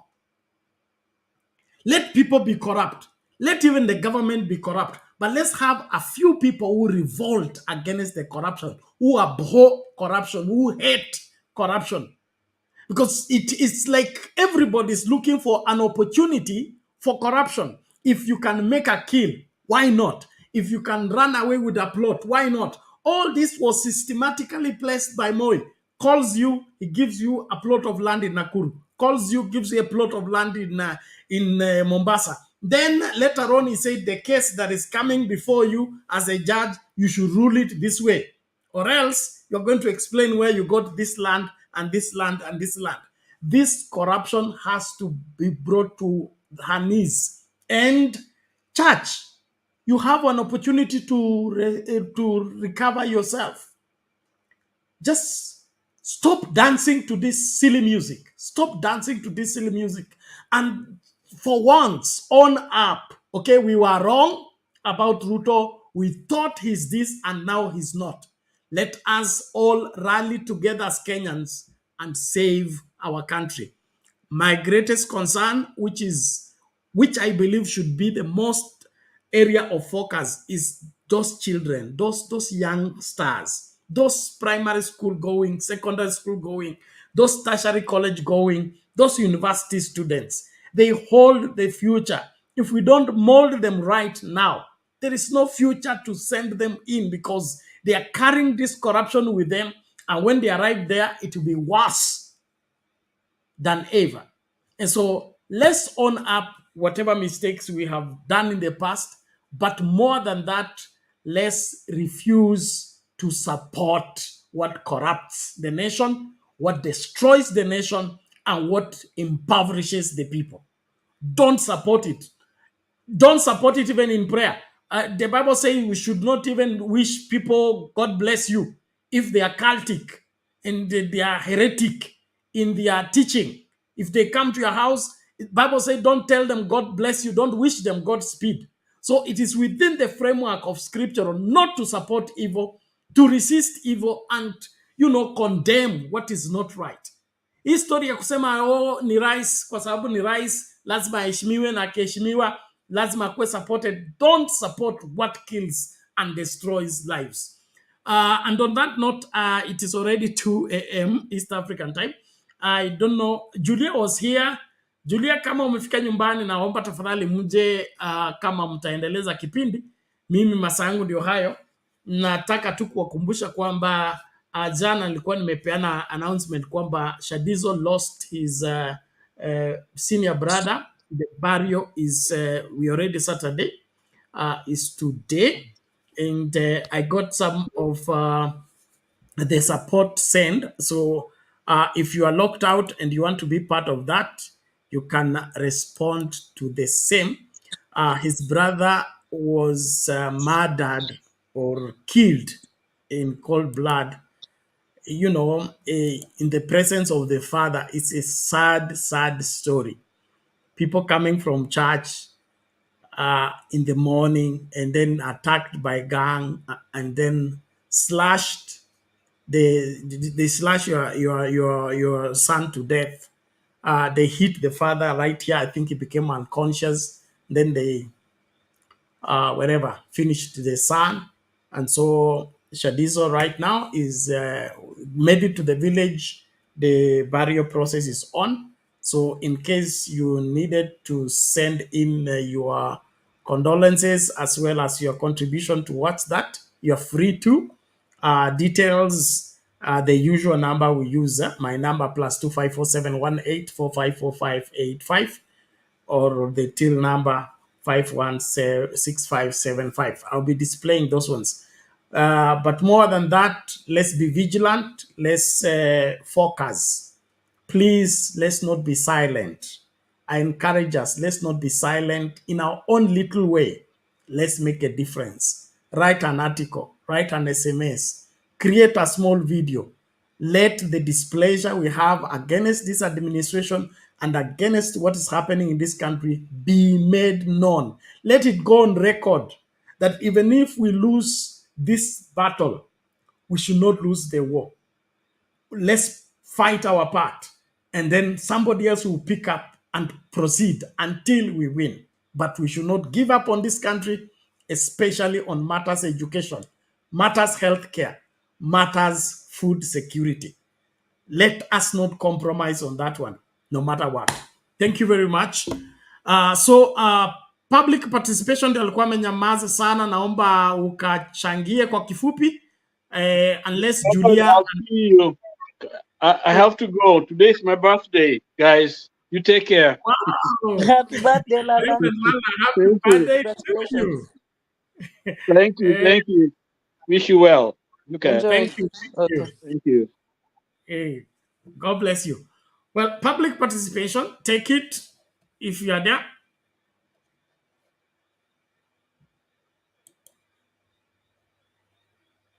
Okay. Yeah, Bernard Public. just answered. I can see public is not yet unmuted. So I wanted to tell you something even as we wait. Yes, I don't know. Obviously, you know some clergy, watu wa roho na kadhalika. Because where we've reached, I don't think anything else can help us. I think God wanted us to get down to nothing so that he can get up to something. So naomba hivi. How about you gather the clergy, the true clergy? Wacha wale watu wana need kurepent. Unajua wamesema they were wrong because saizi hawakubaliwi kuingia State House. So bado wako na unafiki. There are others who've been consistent with the message and they had the discerning spirit to know that Ruto was wrong. Akina wewe hawa. So ile kikundi yenu haki. Simkutane tu mtulete national prayer. Ile siku tutavaa sackcloth. Tuende tukaombe Mungu kwa streets. Tufanye demonstration ya sackcloth tukirepent, tukiambia Mungu akomboe Kenya. Auwe wenye ataua, atoe wenye atatoa, akomboe Kenya. As in, we have to now demonstrate divinely. Kwa sababu mahali tumefika, by the way, it is not by our might, hatutaweza. But if we call upon Jesus, if we call upon the Almighty, the wrathful Father, the one who's ensured that his word is not going empty, that he said that Ruto was not his man and he's proving it. Uyo tafadhali tutoke tukio tumevaa sackcloth. Unajua kama Ruto bado anawezaga kusimama kwa podium fulani kupoint wa Kenya kuambia ati atawashtaki kwa Mungu. Mbona tusije publicly tukashtaki Ruto kwa Mungu wake? Tuvae sackcloth, tukuje tulie, tufunge na kuomba kwa streets. Tujaze streets zote za Kenya tukio tumevaa sackcloth. Tukiambia Mungu tafadhali remove this cup of suffering from Kenya. Restore Kenya for us. Give our children a future. Give them a land that they can proudly call their own and they can salvage and serve you in. Tafadhali to plan with the clergy. Wale wenye the ones with the discerning spirit kama wewe wenye walikuwa na kwa hiyo rada na wewe wenye umebaki hivyo. Gather them. We don't care how few or how many there'll be. Let them call a press conference. Let them call us to come on the streets wearing sackcloths. Tukiwa hatukunywi na hatukuli, tukililia Mungu tukimwambia, even us, we are children of this soil, we're children of this land, and we trust that you can do the right thing for Kenya. Tuone kama Mungu ataamka na atoe Ruto na vibaraka vyake. Asante. Exactly. Thank you very much for that. I will take that upon me and we'll see what can be done. My leader is out of the country, but we can organize something to that effect, because all these other prayers you're seeing, the Benihin and the other things, they are all political. There's nothing spiritual about them, and they are all for camouflage, trying to cover up the sins and the ills that the Ruto administration represent. And so we need to own up the faults in the country and cry out to God. God will hear and save us, no doubt. And so when we put the call, let there be an answer. But I believe we'll do that. Let's just finish this Easter season, and then from there we can dedicate just a day, because part of my Christian life, I was in this city, and we were doing a lot. We would go to Arboretum, fast for a whole day, arrive in the morning, spend the whole day in prayer and fasting, then get back. And so in my understanding, that's still viable. And then we have still genuine preachers. Forget the conmen and those that wants to make a kill out of everything. All the same, thank you very much, Maunga, for that. Public participation ni kama amezama. So naomba Innocent tuanze kutamatisha neno lako la mwisho, alafu wengine wote tafadhali tumakinike. It's like we have lost connection to Facebook. We're having trouble streaming to Facebook. This is an issue. Okay. So Facebookers, poleni, ni kama mnaonewa. Let's see if that works. If not, we will just cut it off. Sawa. Anyway, Innocent, you can come in. Yeah, Maunga, I'll just conclude by saying, as the Bible says, if my people who are called by my name will humble themselves and pray. So there are those ones who are called by his name, who will humble themselves and pray, and then God of heaven will hear them and he will heal the land. So as you said, Bernard, just we know God is not limited. There's a scripture in the Bible, in the Old Testament, whereby was it Abraham who was asking that if God, if there are only 20 men who are righteous, ama wenye unaamini wanaweza fanya kitu, will you destroy the land? Mungu akamwambia, you know, that is the only scripture niliona a man changing God's mind. The only scripture nimeona kwa Bible whereby a man can change God's decision. Akateremka mpaka akakuja akasema, if only I am the only one, will you destroy? Na Mungu akasema hapana. So there's a time God is so merciful na anaweza kusikiza na change his mind. That's the only scripture ninaonanga kwa Bible which a man changed God's decision, and God was able to be remorseful na akasema, okay, I will not destroy because you are a righteous person, you know what you're asking, and I'll just hear you, whatever you've said. So God can do it. God can do it. God is not limited to anything. He can use the donkey. He can use the, and that's why some of these Benin, the Farasi, God is not interested with the Farasi. He's not interested with the helicopters. He's interested with that donkey. Yani ule mtu wa chini kabisa mwenye anaweza kwenda amwambie, and God can do something for this country. So I believe God is still on the throne. Hajatoka hata kama things are bad. God still is on the throne, and he is able to change everything that we want for our Kenya. But for the government, mimi especially, I'm not blaming the president. I'm blaming the first lady mwenye anasema ati ameokoka na anaweza change the water into please, if you're a prayerful person, mpaka umetengeneza the altar huko State House, please pray to God, let him change. Kuna watu wanatakana kuchenjiwa. Mi by the way, I believe kwa watu wenye wameokoka, na kama wameokoka ukweli na and they can do something, let them start changing the leaders from above, not huko chini. Hii maneno ya bottom up saizi haitakikani kwa prayer. Hapa nataka ikuwe ni up bottom. The prayer should start from up bottom.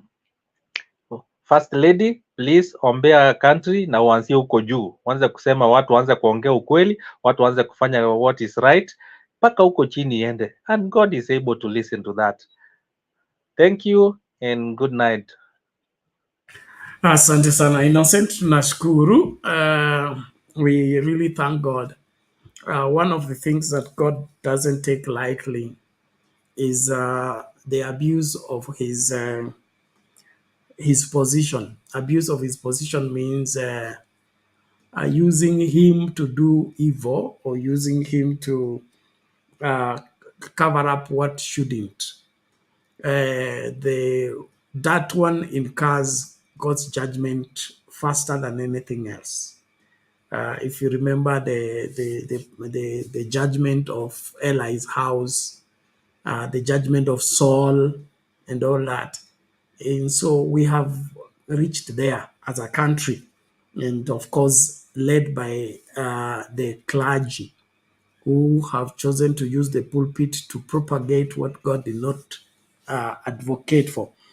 And we need in our own small way to own up and seek God's forgiveness for this country and ask him to remember mercy in his judgment. No doubt this country is going through judgment. What we are seeing is not normal. I will let Maunga give your closing remarks, and my final submission will be the video analysis by Kumekucha on the issue of, I think it gives them historical realities on the genesis of KTN and who wants to grab it using the same old style on how it got grabbed. Very interesting episode. Zile dhambi tunafanya kwa nchi hii, Mungu tu tusaidia.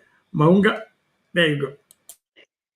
Yeah, as I keep saying in closing, Innocent, earlier on you had spoken about that when you look around, we can't find anyone who's right, and that everybody appears to have a speck here and a speck there. Then at this point, if God has blessed you with children, the only question I would ask you is, who are you raising? Out of your children, in how you've raised them and out of their demeanor, do you see someone that you can thrust to Kenya and tell them that you are the future hope? That boy, Bernard, I'll try and look for that video and hope I can share it. Even you during your own research, you can look for the video of that boy who refused to take an iPhone. The moment you can speak of any of your children as being one that you can trust with leadership, you're doing the right thing in being a parent. And therefore, you have added something important to the future. So, for everything that we see that is wrong in this nation, these people come from families, and those families are us. So, we've got to introspect right now and ask ourselves, what is our role in the Kenya that we presently have? Because the likes of Nahumicha, someone said, oh, she goes to funerals and everything. Does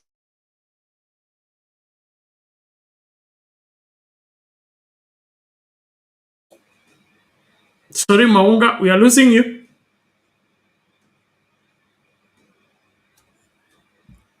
Maunga, ni kama huko. Pole, inaonekana neti yako imechapa. Amani ya kwangu. hello? Hata Yeah, ya kwangu imeenda. I kind of lost my net a bit. Okay, So when pick it up. Nahumicha goes to funerals. So when she goes back home, do people at her home call her Mheshimiwa? Because that is where the problem is. Imagine a scenario where she came home and nobody wanted to associate with her. And everybody just kept off of her and decided, I don't care about your money, I don't care about your position. Everything about you does not represent who we are. Would she go back? Do you remember there's a PS in the ministry? I can't recall the ministry, some few months back. She resigned. She simply decided, this is not what I signed up for. This is not how I serve my country. And she resigned. She's not celebrated enough, but those are the people who should call on and remember that those ones have been raised right and that Kenya has a future in those kinds. But the ones who are presently serving, when they go back to home and their homes embrace them, we have a problem as Kenyans. Let's be the hope. Let's raise hope in our homes. Thanks. Thank you very much. And that's exactly the way to go. I always say that we already have corrupt people. We have those who are getting corrupted. Then we have those who can be stopped from being corrupted. And those are the children. How you raise the children determines the future. I think is Mama, the wife to Bishop Oyedepo, Faith Oyedepo, was speaking somewhere and says on children and child training. I think there's a video to that effect. And she's used a very powerful statement. They say children are the gifts that we send into the future we cannot go. Children are the gifts we send into the future we cannot go. And she said now you can determine what kind of gifts your children will be in the future in the way you raise them. Either the public or the society will be cursing them and cursing your grave, or will be thanking God for you because you raised them right. This also goes to people charged with the responsibility of handling children. That means teachers. The old-time teacher knew that he's preparing the future. He did not come to class to start and clear syllabus. He knew he has been entrusted with this future and he needs to mold it right so that the future looks better. We need to get back that teaching ethics for the people who are handling children at whatever level that you have, including Sunday school, including church training of staff, and university students, college-going students, whatever level. If you have 2 months, 3 months, or a year of handling these people, what are you making out of them? Will they become better leaders in the future? Will they become better stewards of the future?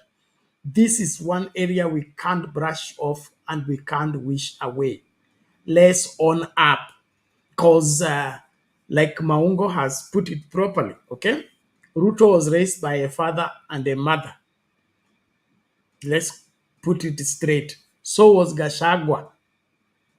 And the rest of the people who have turned into demons. They came from a family, they came from a society. And this attitude of the society tolerating people who are robbing the society and destroying livelihood needs to stop. We should go back to that banishing of people from our midst, from the fact that they have killed. Any person who is stealing money meant for public health is a thief, is not a thief, is a murderer, is a killer. So let these people be treated like so. And then, of course, Nahumicha and team, not just going to funeral, she's using funeral to talk to doctors. That's where things are going wrong. Doctors are on strike legally and structurally. She needs to address the situation and not pretend. And then her ambition of being governor of Trans Nzoia needs to be shelved. Let her finish working in the docket of Ministry of Health first before she begins to go and try to become or begin the campaign of governor of Trans Nzoia. This divided interest is part of the reason why things are not working. The Bible talks about a double-minded man. Let him not think that he can receive anything from God. He's unstable in all his ways. So we need just to get people, if you want to be governor and you can't wait anymore, then resign from your office, go and concentrate on it if you can, and see to whoever that is the current governor. But taking on the responsibility of being responsible for the healthcare of the Kenyan people, on the other hand, and then you are obsessed by the your want to be governor of whatever county is unacceptable. So let's all look at this holistically, and then of course rise up and be counted, because this country needs us. And there is a reason why God has kept us alive until now. Let's not be wary. Let's not coin in. Let's not coil in. Let's stick our head out and do what we must do. Let's just, I listened to this and got so much, educated about what really happens in this country. And then, of course, the propaganda that wraps around the whole thing to distort information. But it's something that we all need to draw a lesson from. And with this, we begin to call it a day. I want to salute each one of you as we close the show today. Let's listen to the dark forces behind the war at KTN. Welcome to my show today, which is a super treat, because you'll discover a lot of little known information about the dear motherland, some very secret information, and a lot of drama you never knew about, both present and past. You know, the other day, somebody told me, Chris, people hate you because you're always talking about history. Today's show is not about history. It is about the latest drama unfolding in our dear motherland, where State House Nairobi is very deeply involved. And this high-wire drama culminated in a statement on primetime news last night by the KTN.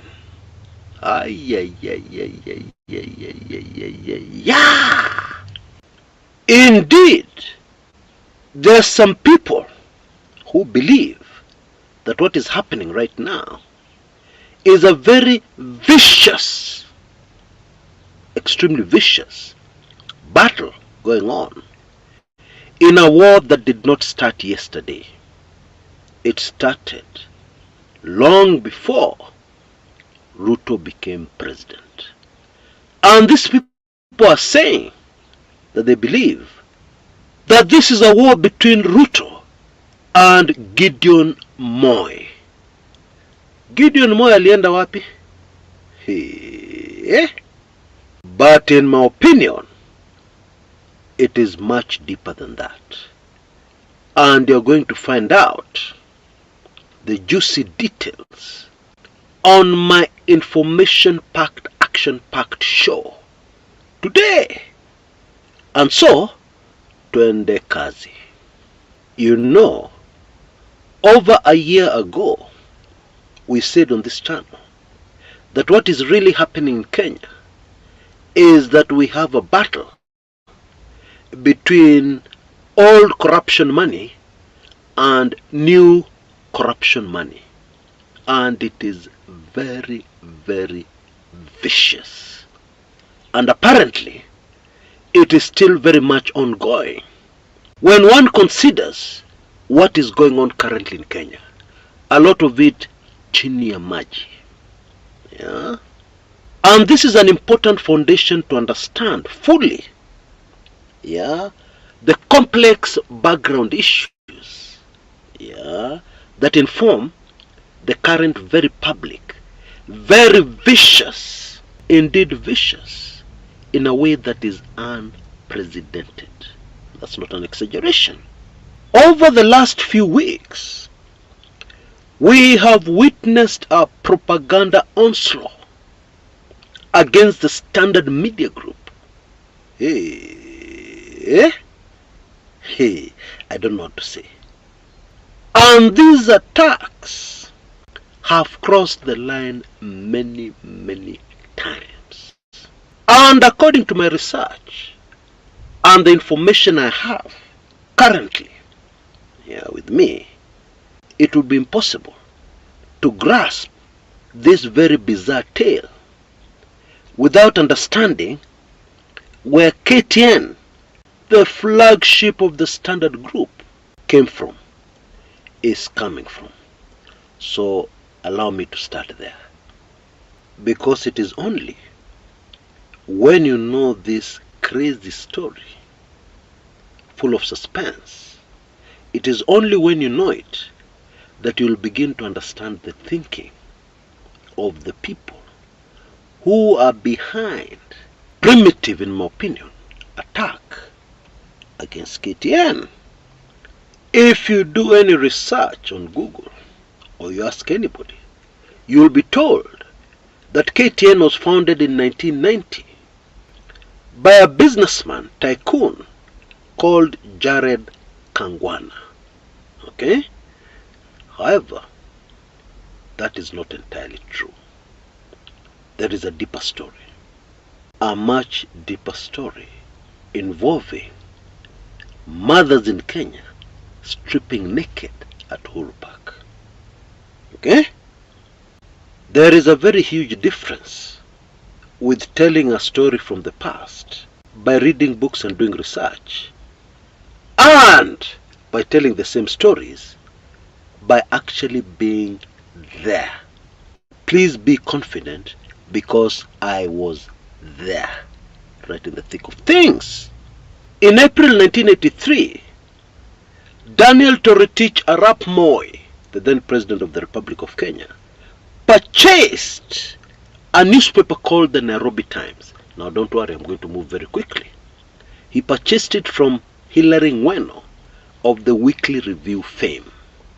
And it was pretty obvious what KANU wanted to do with the daily newspaper.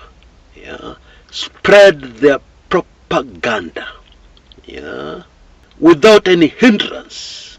Because they had just announced, Moi had told us, KANU would rule Kenya for 100 years. Yeah, and therefore those with dreams of something else should just take a chill pill. Yeah?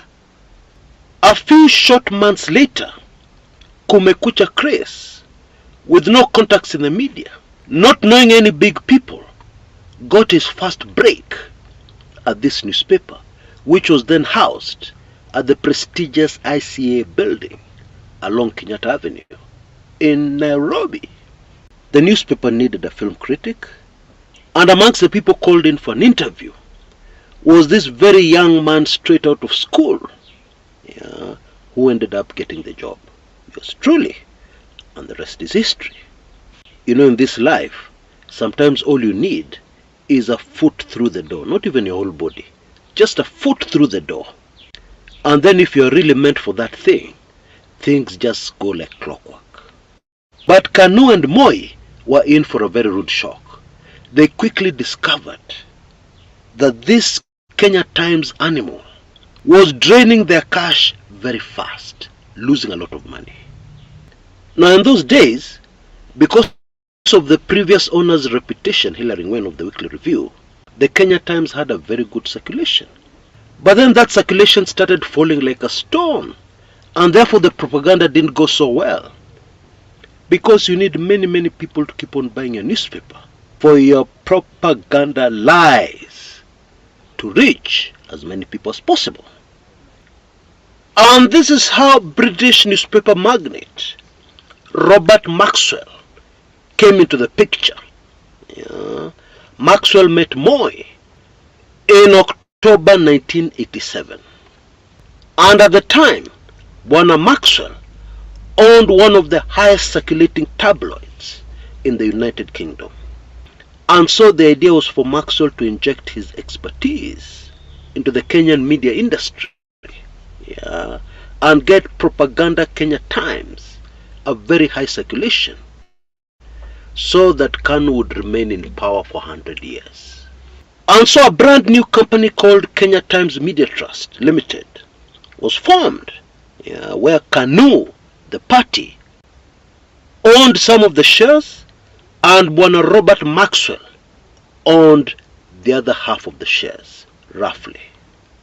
And it was soon announced that the Kenya Times Media Trust Limited would launch a TV station, which was a very big deal in those days, when we only had the Voice of Kenya, now the KBC, Kenya Broadcasting Corporation, which was fully owned and is still fully owned by the government of Kenya. Now you know people still say that the KTN was the first privately owned TV station to be launched in Kenya. That is not exactly the truth, because Kenya Times Media Trust majority shareholder was KANU, the political party. And this is where Bwana Jared Kangwana comes into the story. He was the chairman of the board of the Kenya Times Media Trust Limited. And by the time the KTN was launched in March 1990, many people knew Bwana Kangwana, especially because of an incident, very dramatic, that had taken place in August 1978. Because at that time, Kangwana, who was an advocate of the High Court, he is a lawyer, was the boss at KBC or VOK. And when he was asked to announce the death of Kenya's first president, Mr. Jomo Kenyatta, he refused. But let me back up a little, because he had very good reasons for refusing. Let me back up a little so that we understand. We now know that sometime in 1976, an intelligence operation, highly secret, was launched concerning the Jomo Kenyatta succession. This was shortly after a world-renowned heart surgeon, Dr. Christian Barnard, a South African, had visited the country at the invitation of the government and had examined Jomo Kenyatta. You know, when a doctor examines a patient and then they start shaking their head, left, right, you know what that means?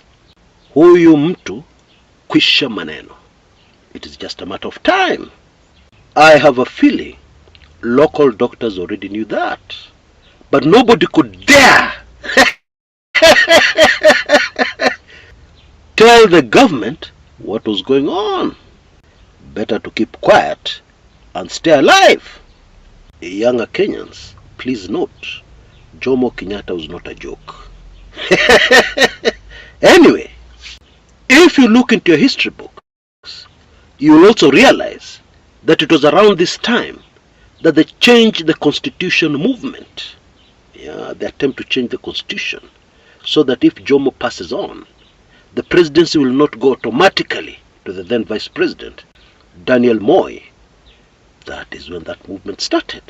And of course now it makes perfect sense. Jomo was going. Everybody who mattered in Kenya knew. Now you realize in that kind of environment, and you know Bwana Kangwana is a very sharp man. In that kind of scenario, where there's so much drama all over the place, it would have been easy for somebody to fake the passing on of Jomo Kenyatta. And this is why the then head of the KBC, on August 1978, Bwana Jared Kangwana, refused to announce the passing on of Jomo. And he said he would only do it on one condition. That condition, that the head of the civil service, then, Bwana Geoffrey Kareithi, takes full responsibility for the announcement. Yani he washes his hands. This is a Kareithi announcement. Whatever consequences to follow, ongea na Bwana Kareithi. I cannot resist another super fascinating aside here. Yeah. Where exactly did Jomo pass on?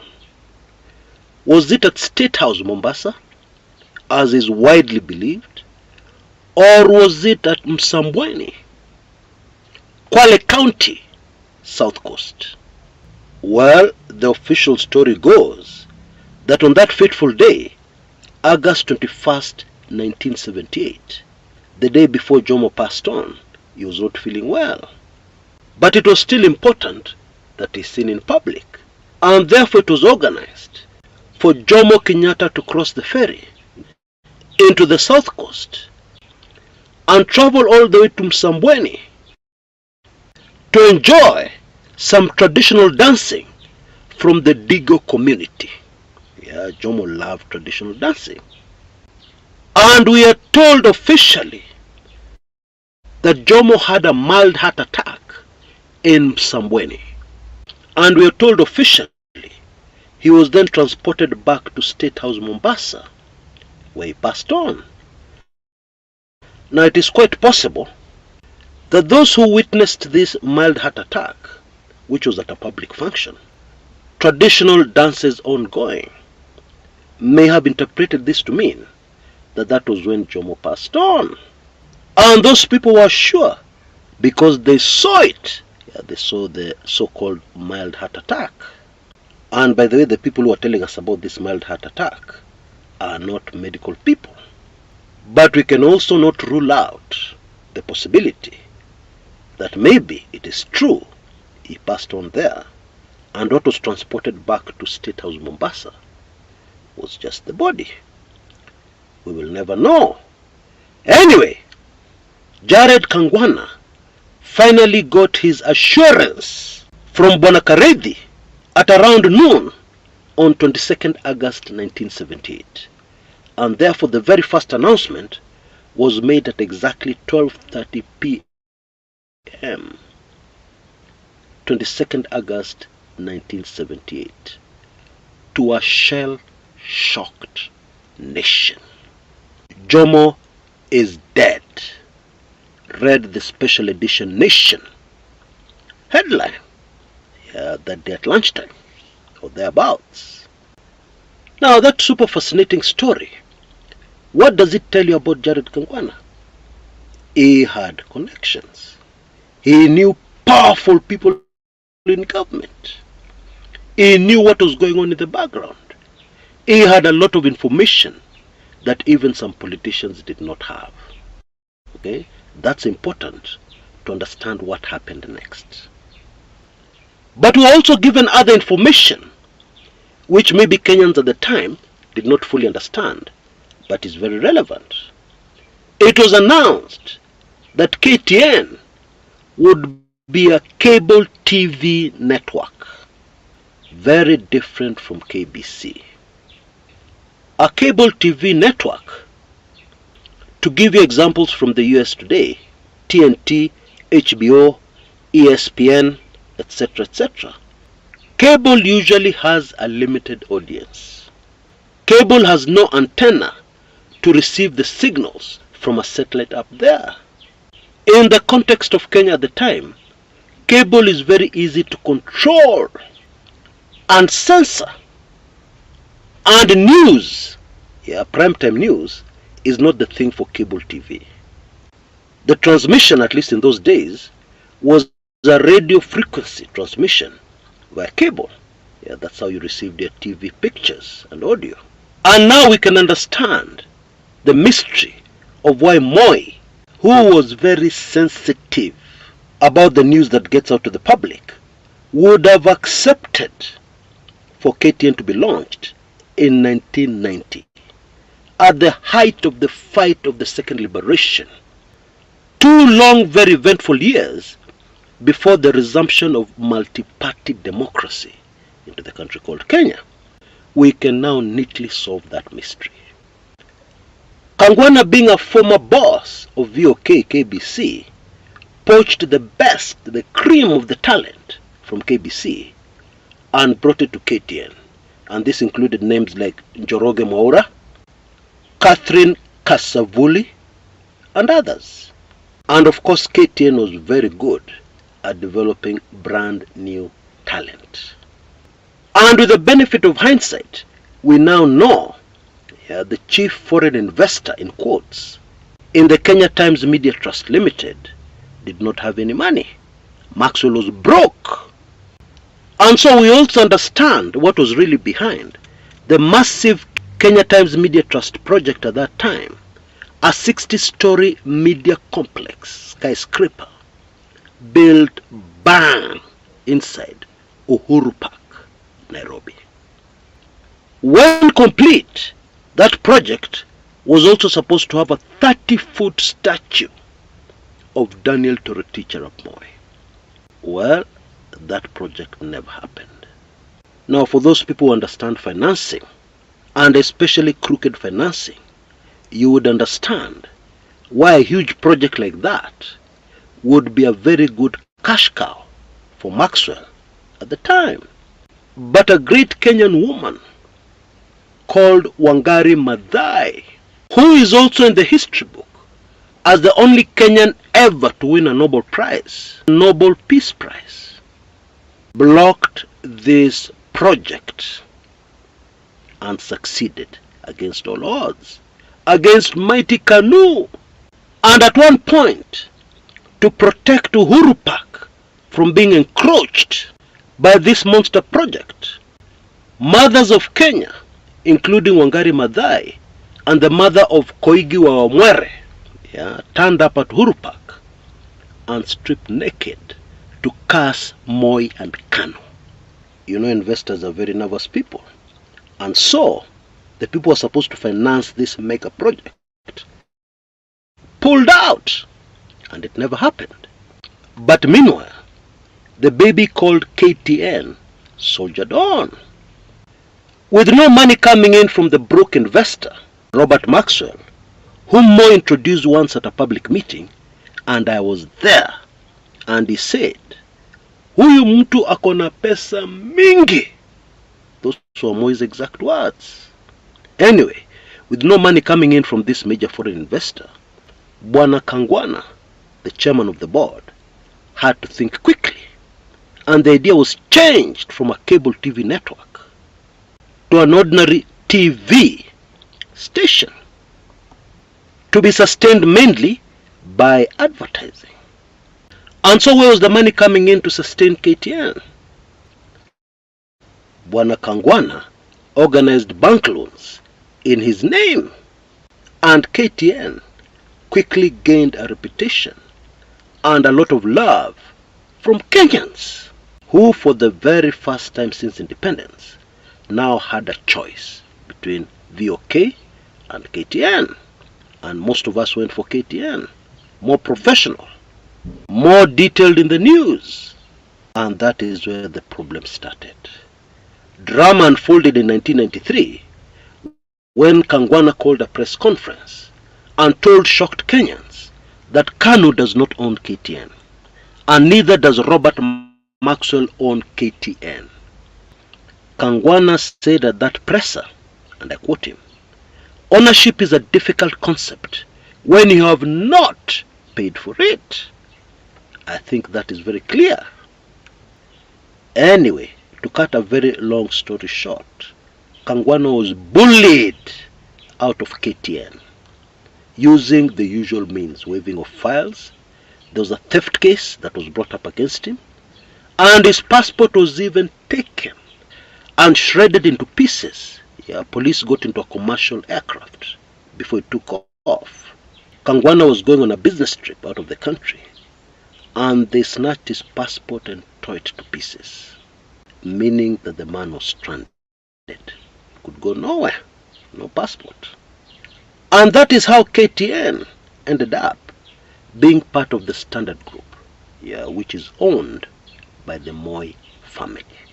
Now, very important to note, it is clear that KTN has had a history of being grabbed. In better English, hostile takeovers. Very hostile takeovers. And it is very interesting that at that time, Standard was owned by a man called Tiny Roland, yeah, of the Lonro group of companies, who also had a reputation for hostile corporate takeovers. But bottom line, the Standard Group ended up with the Moi family. Now, fast forward to the present. It is widely whispered in the corporate world that somebody is attempting a hostile takeover of the Standard Group. Now, that is a very important piece of information to understand the drama that is unfolding currently. Because somebody with such intentions would greatly benefit from the propaganda that we have seen in recent weeks. There was even one piece of fake information, yeah, of a fake letter from the board announcing the liquidation of the Standard Group. Yeah. And remember, all this propaganda would not have come at a worse time, because we know all media houses in Kenya are going through some tough times. Although KTN, being a leader in the industry, is doing better than most. That's a fact. Let me put it this way. Citizen are doing very well. KTN are number 2. But it seems that somebody has been very determined to sell the idea to Kenyans that KTN and the Standard Group is finished. Now, the Standard Group last night, in its KTN primetime news, appealed to the Cabinet Secretary Interior, Bwana Kindiki, to take action against these thugs who are spreading malicious rumors and propaganda all over the place. Yeah, they're doing something that is obviously criminal. Now, in my opinion, this was a very smart strategy. Why? Because in the event that Kindiki takes no action, that will be propaganda smear campaign against the Standard Group is state sponsored, yeah, or is sponsored by somebody who is so powerful within the state that they are untouchable. Now, everybody in the corporate world already has that information, including the Standard Media Group. But the clincher here will be when Kindiki takes no action. It will be a clear confirmation.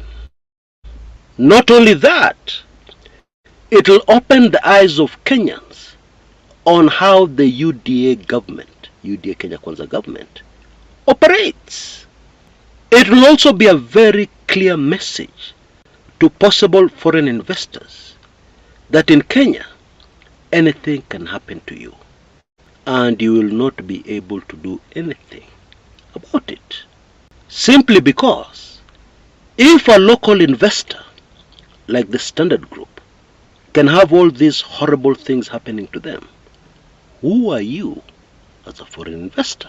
Now, obviously, that spells doom for Kenya and foreign investments. That should be clear. And also, from the super fascinating history I've narrated, one can imagine how those who are behind this are thinking. You yourself did not get KTN in the right way. You grabbed it. So, what is wrong with us grabbing it? Something like that. And then there are those who are constantly reminding us of the age-old rivalry between Gideon Moi and William Ruto. And let us not even go back into their history. Because Ruto started out as Gideon Moi's errand boy. Okay? Not too long ago. To be precise, in the early 90s, 1990, 1991, 1992. And over the years after that, there has been a lot of bad blood between Gideon Moi and William Ruto. And Gideon Moi is Standard Media Group, the major shareholder. Yeah. It'll be interesting to see how this ends. But already the most disturbing thing by far in all this drama is that it appears our current government, or very powerful people in that government, are prepared to play dirty while they're in government. And that is more than alarming. Much more than alarming. And for so many reasons. Now, very quickly before I go, in case you're interested in getting an even better understanding of this drama that is unfolding, very unfortunate drama that is unfolding in our country, I would highly recommend my two highly sensitive special reports. Yeah? Once you go through these two videos, you will totally understand. In fact, you'll go beyond understanding what is happening. And you will even be able to very accurately predict how this is going to end. It is not going to end in a good way. It is going to end very, very badly. Now, I believe you can see details on your screens right now. Unfortunately, we have very few slots left. Times are very hard, and we've not been able to get the target number we're looking for. But now we're almost there. Very few slots left. And so I suggest you take action immediately in order to avoid disappointment. Until next time, this is Chris Kumekucha.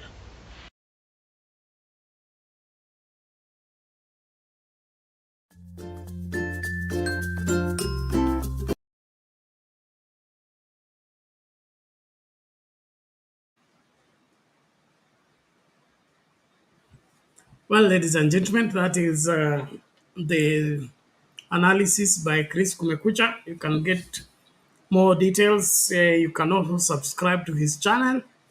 I'm sure you'll learn more. I have drawn much from him because of his vast understanding of the history of this country, the politics thereof, and accurate analysis. Well, you can also get those special reports, get the details, and understand what's happening. It's better to, you will be in a better position to fight from the point of knowledge than from the point of ignorance. But let's keep focused as we hold the position that this country is not in good shape and it needs to be fixed. The worst part of it is that those with the responsibility to take care of this country are the ones running it down. And so we're in a bad place. May the Lord bless you. May the Lord keep you. May the Lord cause his face to shine upon you, give you peace. Even as we call it a day, let's meet us in the next program. But stay in touch. Continue inviting somebody. Share the video with somebody so that they can learn one or two things from what has transpired while they are away. God bless you. Thank you so much. See you in the next show.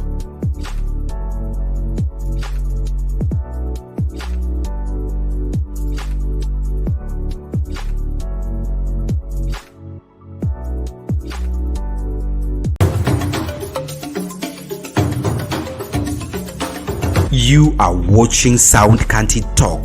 Watch, share, like, subscribe.